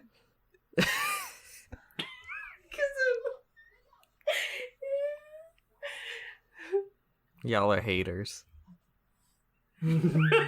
She laughed at your joke, and you're calling her a hater? I just remembered, Peter. You know how you laughed at the Pokemon name Meowth? Wait. Say it again. I got Say it another again. one for you. Meowth. I got another name. There's literally a Pokemon that's a psychic Pokemon called Abra, and then when it evolves, it's Kadabra. See, you know what? And then when it evolves again, guess what the name is? Abracadabra. Alakazam. You stupid fucking Pokemon. Oh my god.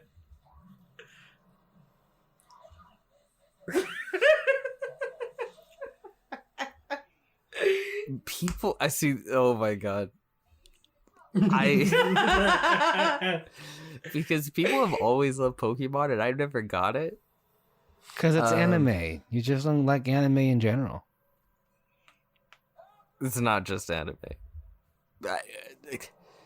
To me, at least, I think the not give a fuck attitude I at least respect with Pokemon. It's just like shit happens. I don't know, but I think that's the not give a fuck attitude is kind of the same with all anime.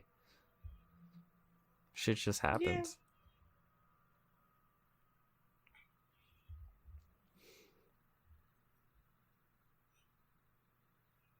No. They murdered the racially diverse group. They're monsters. But guess who lived?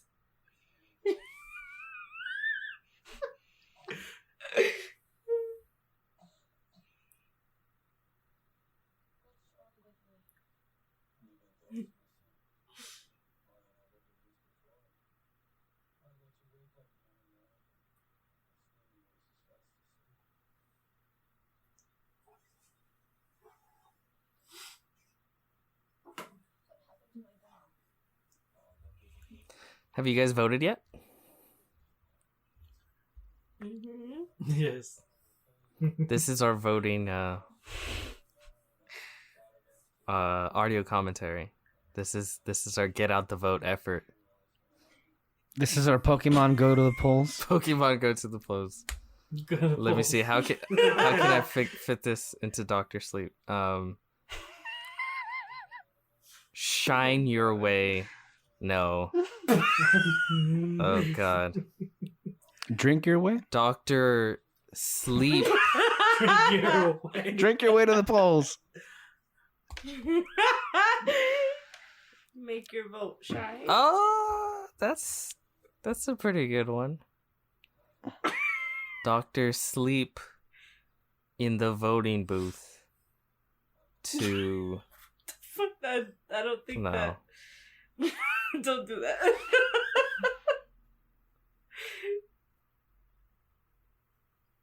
They probably shouldn't have stayed at the house. They probably shouldn't. Yeah, that's right. And he just went all the way home. Yeah. To be fair, like where It's else long could ass you drive. go, right? Like you don't know where they took her. Well, I think Abra and Danny actually live in the same state. They're like maybe a town or two away from each other, so they're not Well, that yeah, far. she got on the bus, Oh, right, okay. to Yeah. see him. And Where is then it, Maine? She came back home. I think New I think Hampshire. so. Yeah, I'm sure. Stephen King Oh, yeah. loves the Midwest. You want to repeat what you just said? No. You mean the Northeast? New Hampshire's not Midwest. the Midwest. I'd say the Midwest. It's not. That really We broke can my agree to- brain. It's like you were saying We Midwest. can agree to disagree.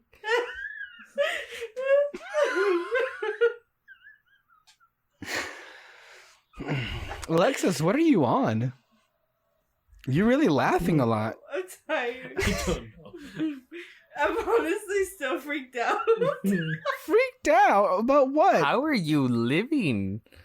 You scared because of earphones. Oh my god, he's fallen.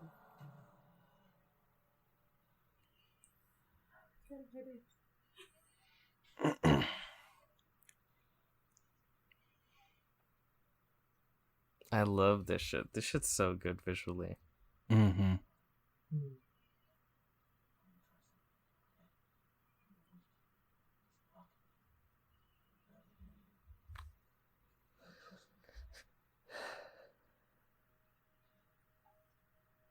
Huh? Did a blind man thing. Oh yeah, yeah. In Hill House, really, and the orphanage. He said, "It's us, it's me. No, it's you, it's me, it's us. It's us. No, it's you. It's me. It's us. It's us." Yeah. That's the thing that happens in Blind Manor, Alexis. You wouldn't know because you haven't seen it. Yeah. Yeah, fuck off. Yeah. I got home today and he's put it on for my mom. And I'm like, excuse me. Too bad. What are you doing? What It's he's trying to been- say is you're yeah. no longer part of the family. It's been 2 weeks. Yeah. I know. I had a midterms last week. I couldn't watch it. So did I had a lot of homework. Okay, but not like me. Oh fuck! I haven't seen it. Wow. Well, I guess we all know who to blame once it gets canceled. Yeah. Everybody freaking watched it. What are you That's right. It was number 1 on Netflix in its 2nd week. I like the way she acts like Danny. Oh yeah. Mm-hmm. She's like, fuck, I'm hungover. or I some love shit like the that. crow's realization. Like, what the fuck? This isn't the kid. Yeah. And there were already at this point 2 shots to him, reaching for his gun, and then you see the unbuckled seatbelt. So, give a little bit of a clue about what's to come right now. She has like really. Are those like her eyes? At first, I thought they were like glazed over. They might have done it actually because of the drugs. I think so. I think it was her Her what? being Danny. Holy Oh, shit. Rose the Hat. Mhm. And this is how fucking crazy this girl is. I think she like right now she goes up to him as he's dying and she's like, "Hey, you deserve this," and then just walks Mhm. away like holy shit. she actually says, "I hope it hurts." Yeah, like she's hardcore. Mhm.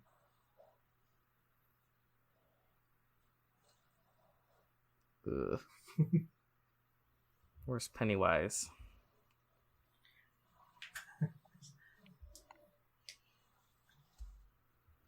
I love the way this guy dies though, because it's like they use like the advantage Danny took was just like, oh, you think you could live forever, but like you really can't really, and just like crashes the car.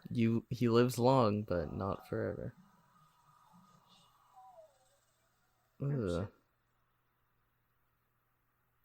I don't know. That just looks so painful.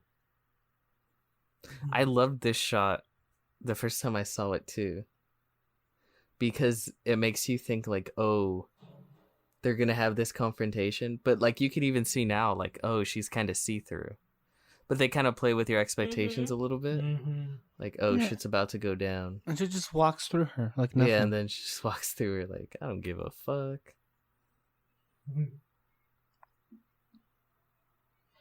She became that look like, bitch, please.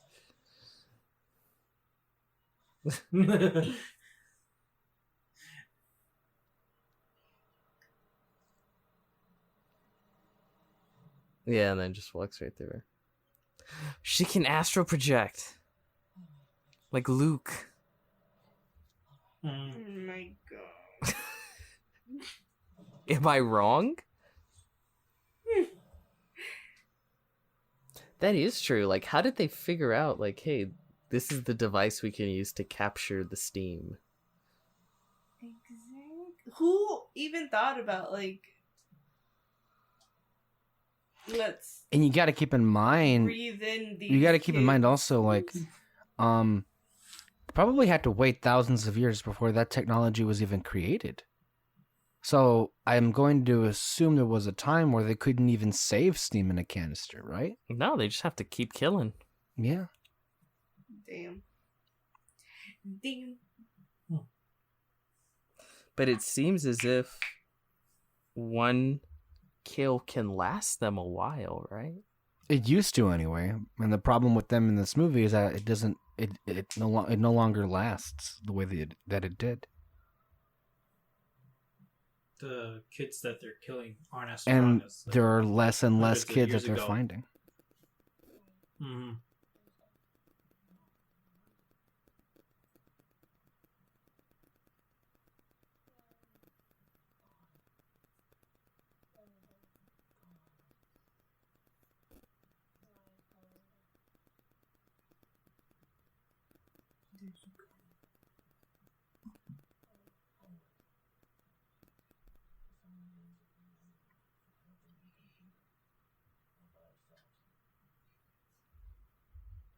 There's a place. It's a house on a hill. It eats people.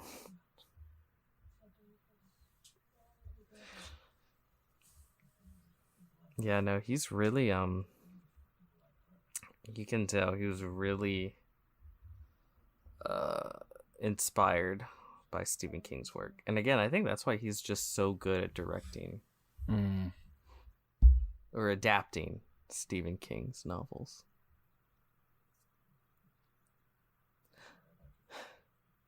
That's another reason why I kind of am hesitant to read what's it called? The Dark Tower. Because I'm gonna be pissed about the adaptation and be like, fuck, I want an adaptation now. Or a good one anyway. No, yeah, I heard like they put all the books into one movie apparently, which after reading the first one, that's already like a huge mistake. There's a lot that goes on in the first book that I don't know. I don't think maybe 2 hours would be enough.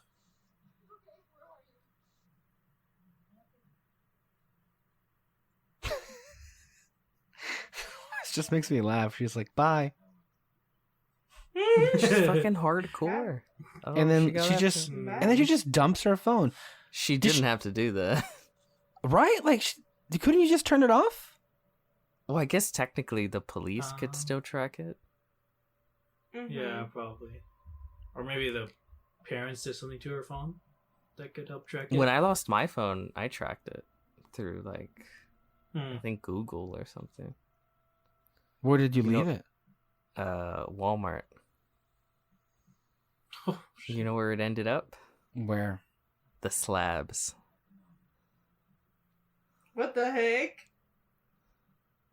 I had to go out there to get it. That's another story. Here we are. Key the music. Oh my god. Look at it's like the Ready Player One. it's like it's like Ready Player One. Stanley Kubrick's. Did they put the music in Ready Player One? Yeah, I they don't- did. I forgot that movie.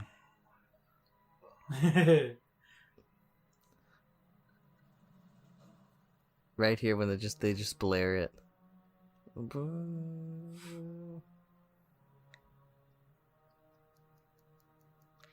I often It's wonder so what it would good. have been like to have watched this movie at a premiere, unlike you and I, Peter, that watched it with like two other people in the whole room. Yeah. Because this would have been like an applause moment, I feel. It would have been so cool. Yeah. Honestly, I think they would have applauded at the blood elevator more. That fucking elevator.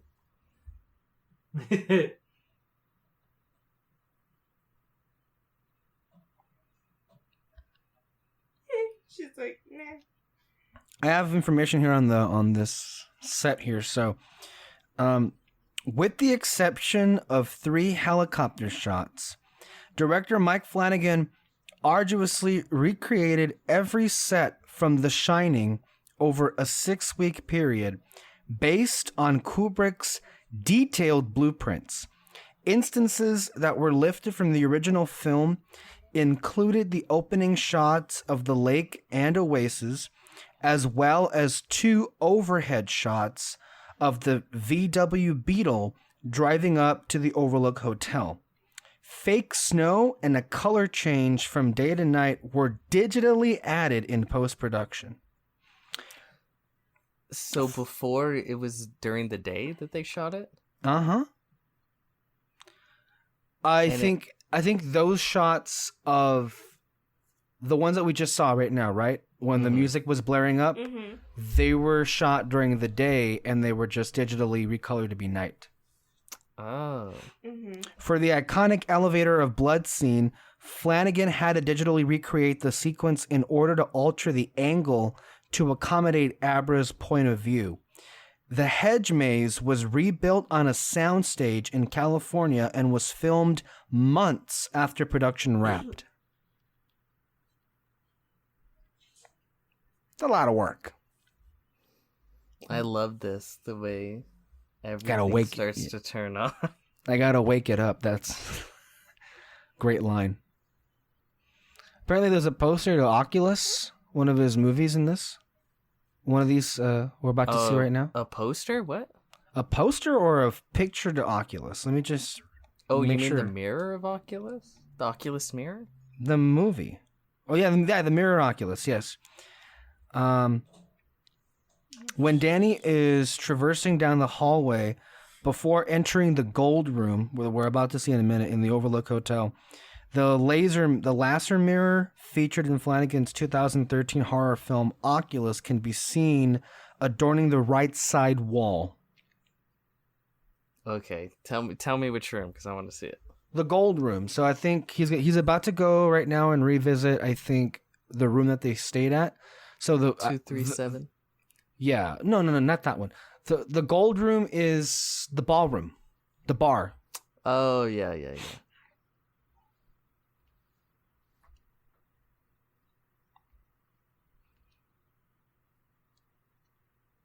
Fuck. I remember when we reached this part of the movie, I was just like, fuck this. No. Why? Because just the way, so creepy, the way he slowly. Watch this right moving here. throughout. What? He walks up and then that little like reveal of the light. I remember somebody screamed in our screening, Peter. What the fuck? Why did 'Cause he it was- scream? Treated like a jump 'Cause- scare almost. It was quiet and then like, pah! That's how it turned on. Yo, what are you saying? You just lost your shit because you heard something out of a headphone, and you're just gonna judge them. I'm not judging them. I'm just saying, Mhm. as in, I get it. Apparently, when they were making this, they were going to show different areas of the hotel, but then they said like, yeah, we chickened out. We just showed the areas that you've already seen from The Shining, because like mapping out the hotel was basically impossible. Yeah. You know, Kubrick made sure of that.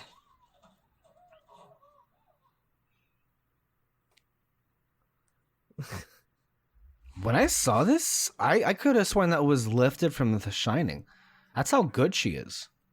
Like, I think she got that breath control exactly how Oh, right Shelley here. Duvall. That's what I was like. Look at the photo. I wanted him to look at the photo behind him. yes, because that's where isn't that where his Dad. yeah. I wanted to see if he was there or not.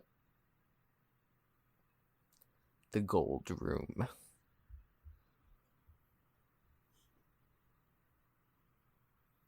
Let me see. Is it there? I didn't see it.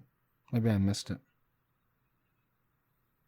The right side? I think it was the hallway, not the gold room. Oh, the hallway? Oh, yeah. fuck. Never mind. Missed it. Oh, well. I love it. This is my favorite room in the Overlook. This is actually a place I'd want to spend time at. This is a nice little bar right here. Well, remember we were talking about if they actually opened up a hotel, like sort of a tourist thing, a Overlook Hotel, and it's all exactly the same.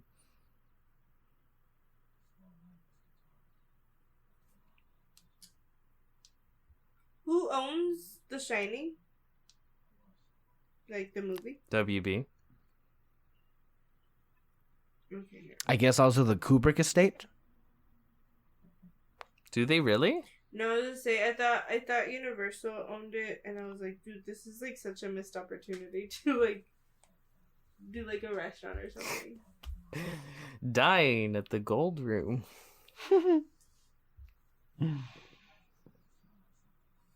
This it made the whole movie worth it right here. Yeah.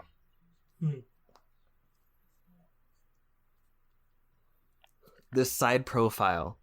That's what makes it work. Mm-hmm. Apparently when they originally shot it, they did shoot like from the front. But they didn't end up using those shots. Just the side profile. And then at the end when he gets pissed, obviously. And like, dude. But I think that works so well that way. And Henry Thomas. Yeah. Another Flanagan regular. Was he in anything else like before he started working with Mike Flanagan? E.T. I'm sure. Besides E.T. I mean, I think that's what she was inferring.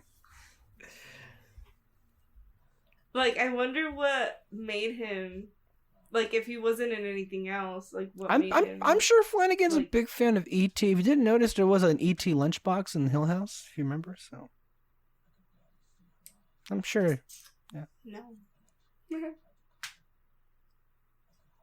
But, like, that's such, like, a random person to, like, He bring back. was in Gangs of New York.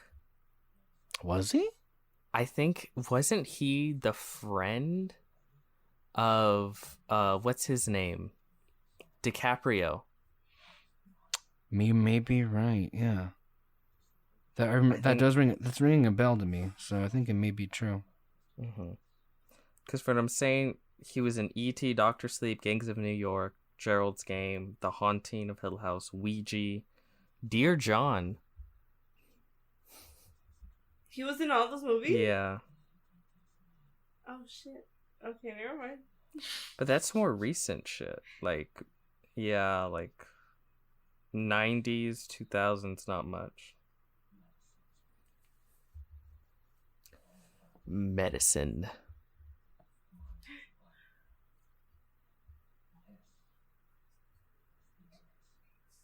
Also, dialogue is amazing, by the way.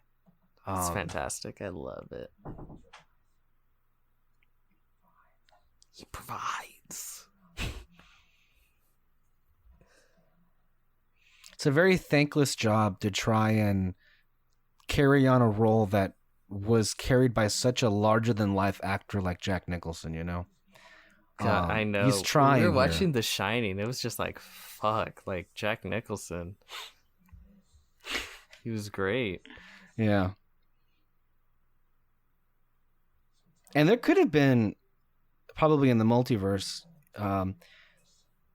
there's a world where the movie was made and they did the Rogue One, Blade Runner 2049 thing where they digitally recreate the actors, I think. Because remember, the best example was in, I think, 2049, where they have that scene where we see Rachel, right?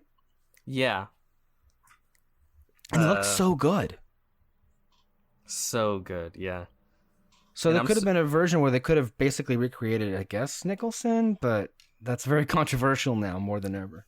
That would be way too controversial. And I think rightfully so. Yeah. It's morally getting a little weird for me, I'll say. The second they did it with what's his name for Star Wars? His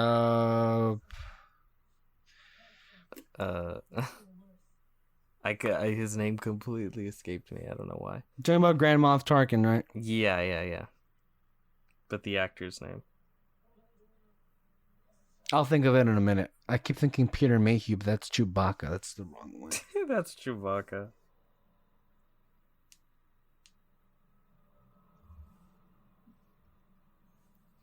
You left the car on. Yeah, what the fuck? Whoa. You gotta set the ambiance lighting mood. And they gotta leave it on. They get away. Yeah, they're gonna fucking run out of gas.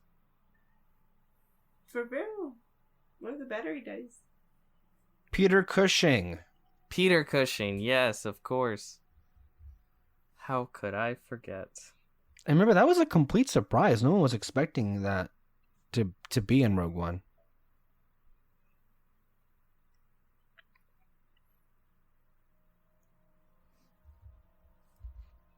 By the way, one of the reasons I prefer the director's cut is because that scene with Jack and Dan was longer.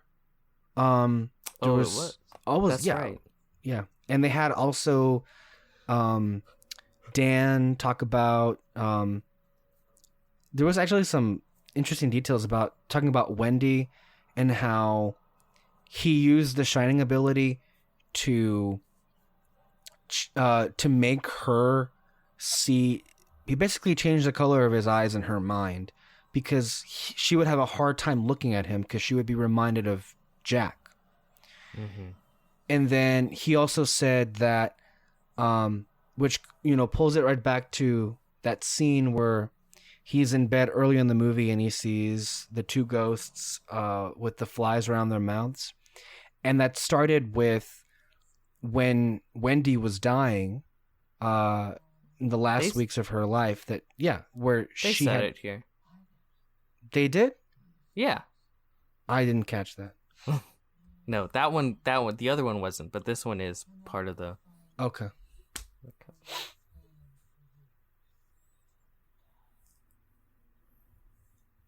Of course, he had to get an axe. Who's directing this, JJ? I was gonna say,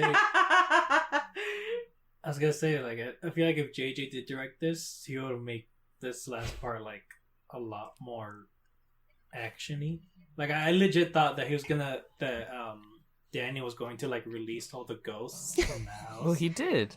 And yeah, in a different way. Well, no, but like, yeah, like as she walks through one room and like he lets go of one and then Like attacks full her. on, like team. Tag team? Yeah. Like, Yeah. Like, runs ghost, by the ghosts and high fives as they throw in. Like he was gonna do in Rise of Skywalker. You know how you originally heard that like all the Force ghosts come in behind Rey and they like get. Well, what I thought was going to happen. Do that, though. Hold on. What I thought was originally going to happen is, it was going to be a bait and switch. The point was to get Rose to the hotel, and what I thought would happen was that Dan and Abra would basically just walk out the back door and let the ghosts deal with her, one by one, right? Like, bye. That'd be funny. But it's funny what you're saying, Mom. David. Bye. What happened? Oh, it's funny what you're saying, David, Like when she because calls his mom. talk about JJ. Remember the rumors we were hearing about Luke and Leia Force Ghosts being involved in the final fight? Literally, not like invisible, but actual there.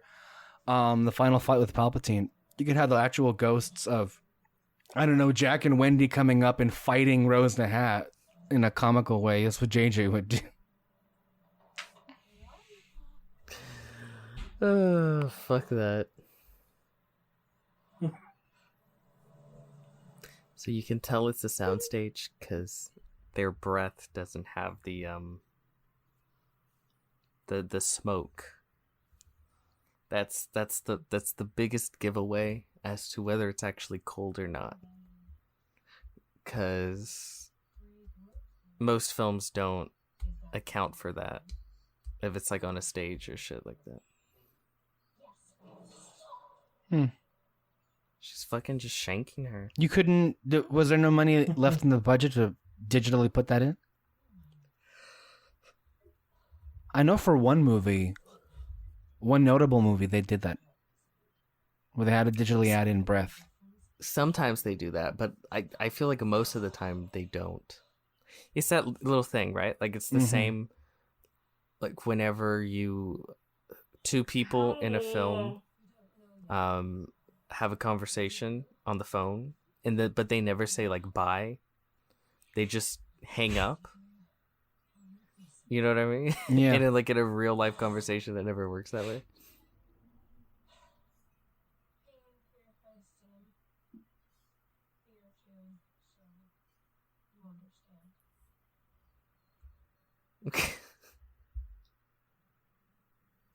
Kill her. Kill her. She's trying, man.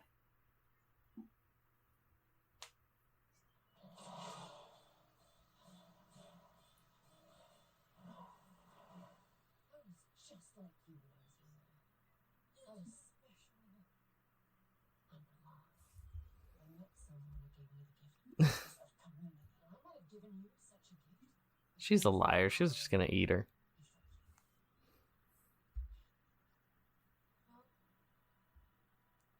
I love that shot of like the thing slowly sliding over behind her. Yeah. Just like You get so excited, like, oh my gosh, you gotta as like it slowly opens up. It very nearly worked. Mhm.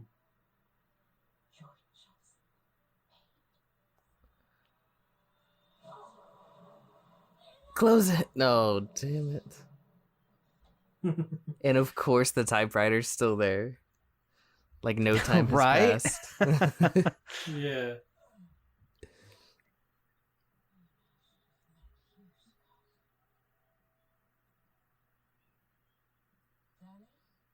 And of course, we're basically recreating this from The Shining, Yeah.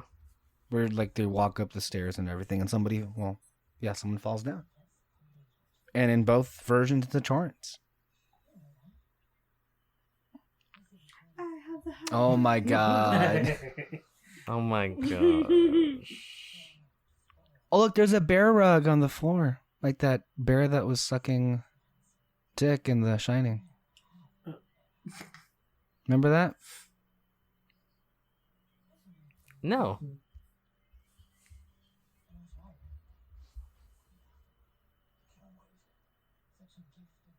What is it? What happened, Alexis? Nothing. Sorry. Are you talking shit? What are you saying? It's just like he just keeps moving the axe, and I'm like, dude, stop. Look, he keeps going back and forth.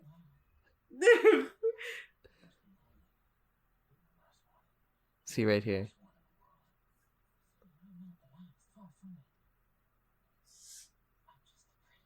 Ow. Look, they do the same shot. Yeah.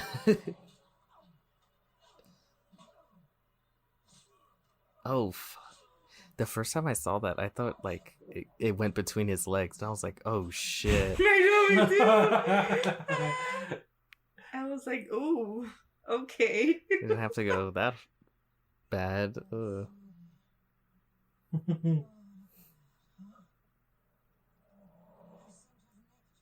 We're almost at the portal scene.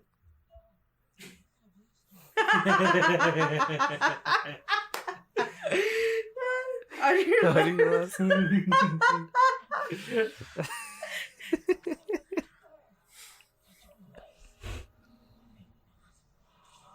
Oh shit. There's a lot of great screaming in this movie. Good job, guys. They sound really real and loud and horrifying. How do you know what real screams sound like?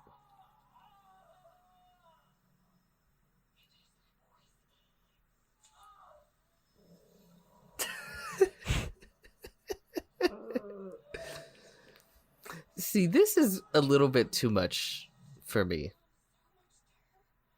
Where, like, it felt like Flanagan literally reshot the entirety of The Shining. And he's like, fuck it, we have the footage. We're going to show you all the footage we shot. Well, in the director's cut, remember there was an additional scene in the bathroom where you have the ghost bartender, Jack Torrance, talking with Dan. Yeah. Uh-huh. Yeah. Right before Rose the Hat shows up to the Overlook. I actually think the way it's done here is better. The portals are open on your left. On your left? Literally. And like the way they get under her skin, ugh. What's up with you? Why is McGregor not running? I don't think he can know. walk, guys. Oh yeah, That's kind of... But he's just staring, at least He didn't get crawl. stabbed, he got axed. He can still crawl, Oh, and shit. we do see him running later on. Take her hat. Now you are Danny the Hat.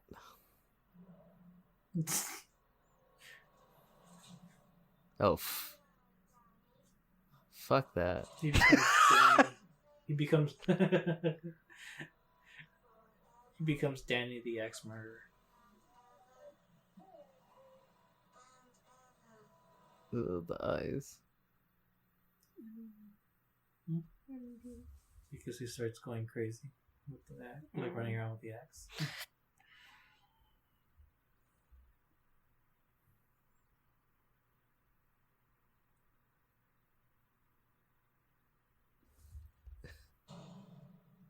Of course. Of course.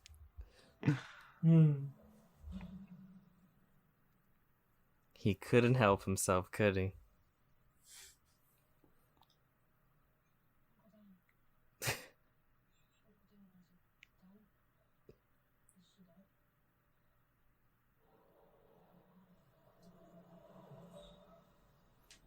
And then, yeah, of course he got stabbed in the same leg, so he can do the same, like, limp run. I like the way he looks, though. Like, one eye is, like, I don't know what's it called. Like, Oh, yeah, it's like Foggy, foggy I or don't know. something.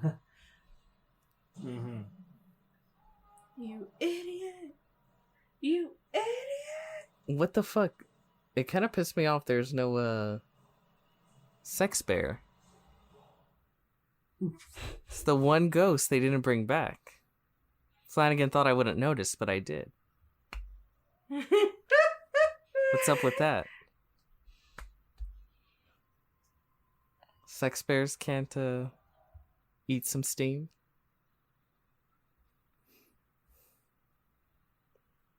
I think she's clean now. Like, she can get out of the shower.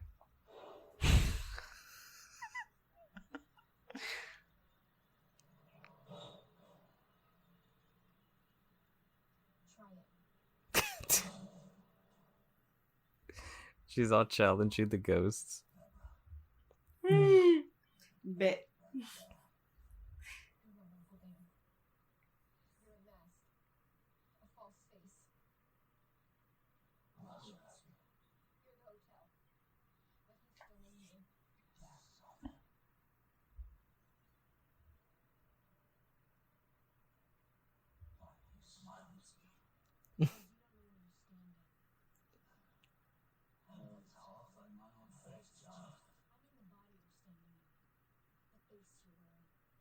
The balls on this one, man. She is fearless. Standing her Yeah. ground. What a Mary Sue. I think the rest of us will be crying at this point. I wouldn't have made it past like the first 10 minutes. I would have been the Tremblay gone kid. inside. Dude, same. I would have been Mel.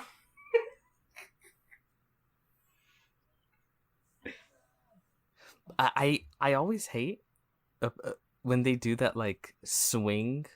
They swing it and then they stop like a tiny bit before they hit someone. And it's like, have you ever swung anything and then just tried to stop? Like a little bit before the end. It's impossible. called. Okay. All right. You go way past where you want to stop. Yeah. And so like where he wanted to stop. You kind of bounce a little bit. Yeah, like if it was me, she would have had an axe to her head because I would have been. I'm not strong enough to just stop it. Like, boom.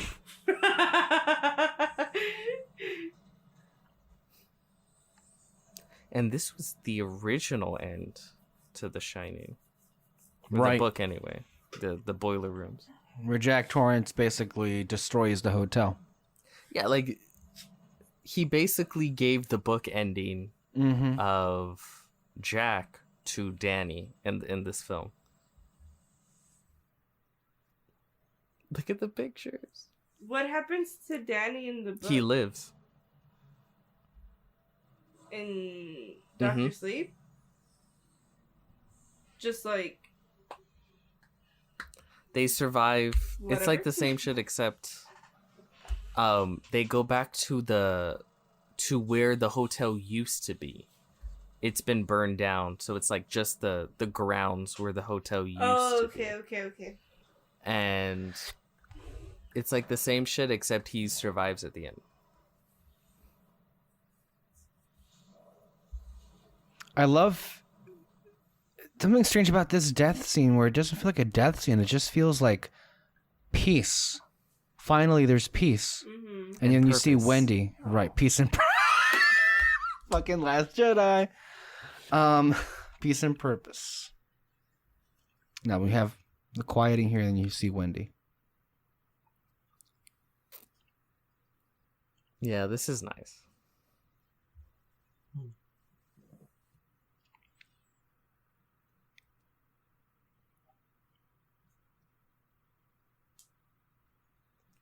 And then you go back and he's the kid.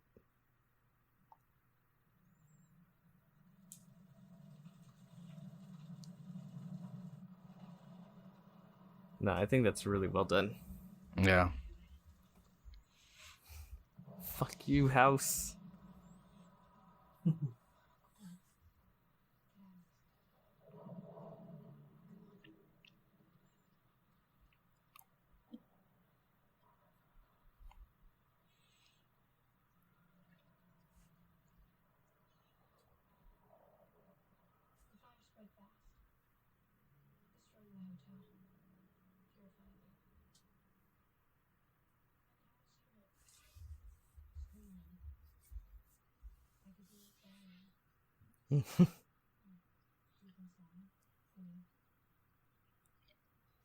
He became one with the Force.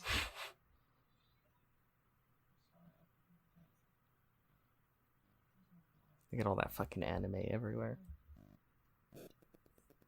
My God.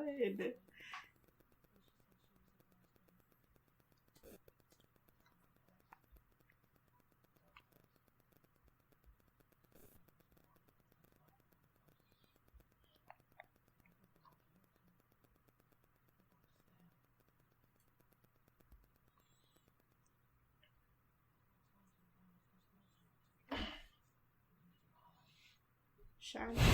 What?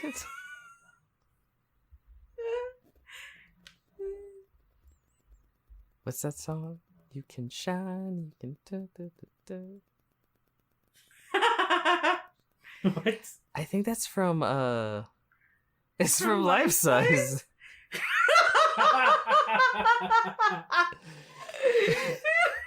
How did it go? It's like you can shine. know.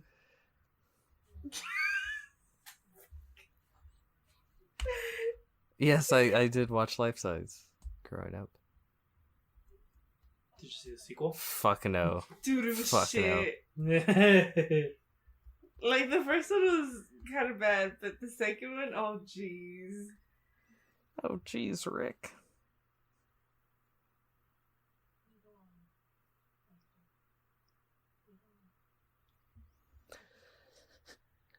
We go on.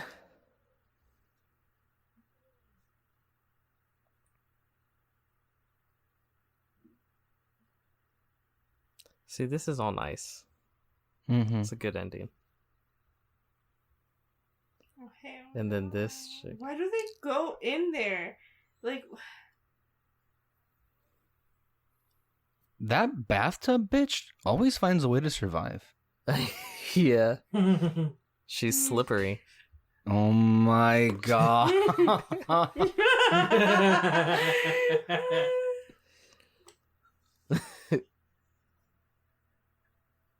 I think it's funny how she waits for them to close the door. for real, she's like all excited. Like, It's wrong a little. That smile's a little wrong. And of course, here we have the song Midnight, the Stars and You, which was also the ending of The Shining. If we needed more homages or just complete redoing. Great song. Edited by Mike Flanagan. I don't like that a lot of people were upset by this ending. I feel like it was. What did you... Wait, Yes, hold it on a was minute. a lot of. Who was upset? Who was upset What? at this ending? A lot of people. Like, a lot of people were like, oh, there's too much, like.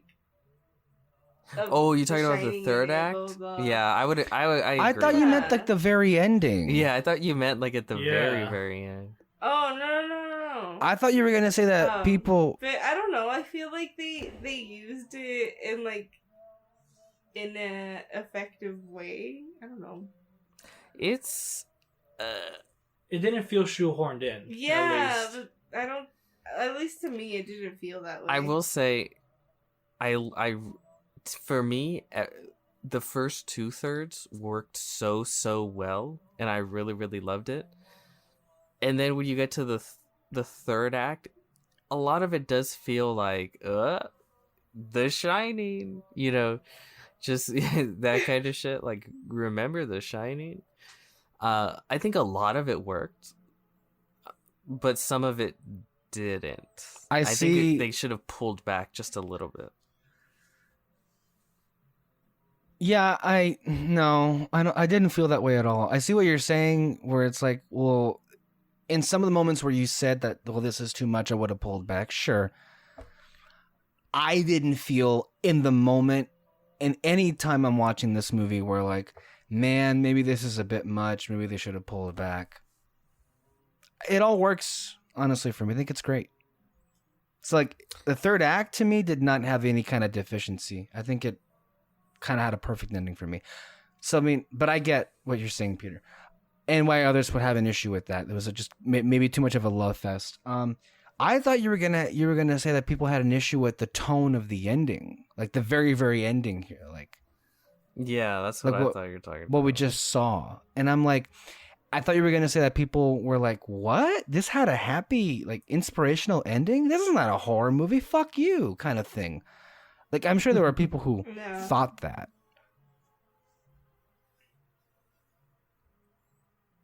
Yeah. Just people are dumb. Any last anything left to say about The Shining? I think for me, The Shining. The Shining. This is the real Shining. Doctor Sleep's The Shining. Well, we talked about how The Shining should have. Yeah. This should have been called The Shining, or whatever. I mean, because The Shining didn't. Whatever.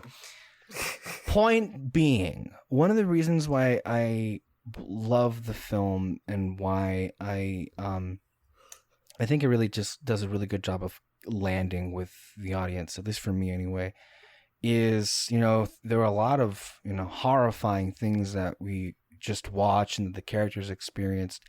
And yet, I still think it's kind of rare to have, this being a great horror movie, great movie in general, a great narrative, but then it also just ends on this really uplifting tone.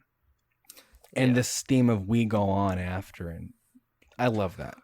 Well, like when we were discussing Hill House, Mike Flanagan has never come across to me as a pessimist, Right. so to speak. Yeah. His art is I feel quite the opposite of that. But yeah, no, I like that. And that's, again, that is something very rare that you see under the horror genre. I really, really like Dr. Sleep. I really do. It's a completely different animal than The Shining, but it also strangely works as a great sort of, I don't want to say addition, but this sort of strange step cousin to it. It's good. I really enjoy it. I really enjoy Mike Flanagan, as you've heard us say all fucking October. And yeah, I agree. I really enjoyed it. It was really good. I don't know. I feel like you guys are like more into The Shining than I am, but like this one, I like. you like more than The Shining? For me. I can see that. I do.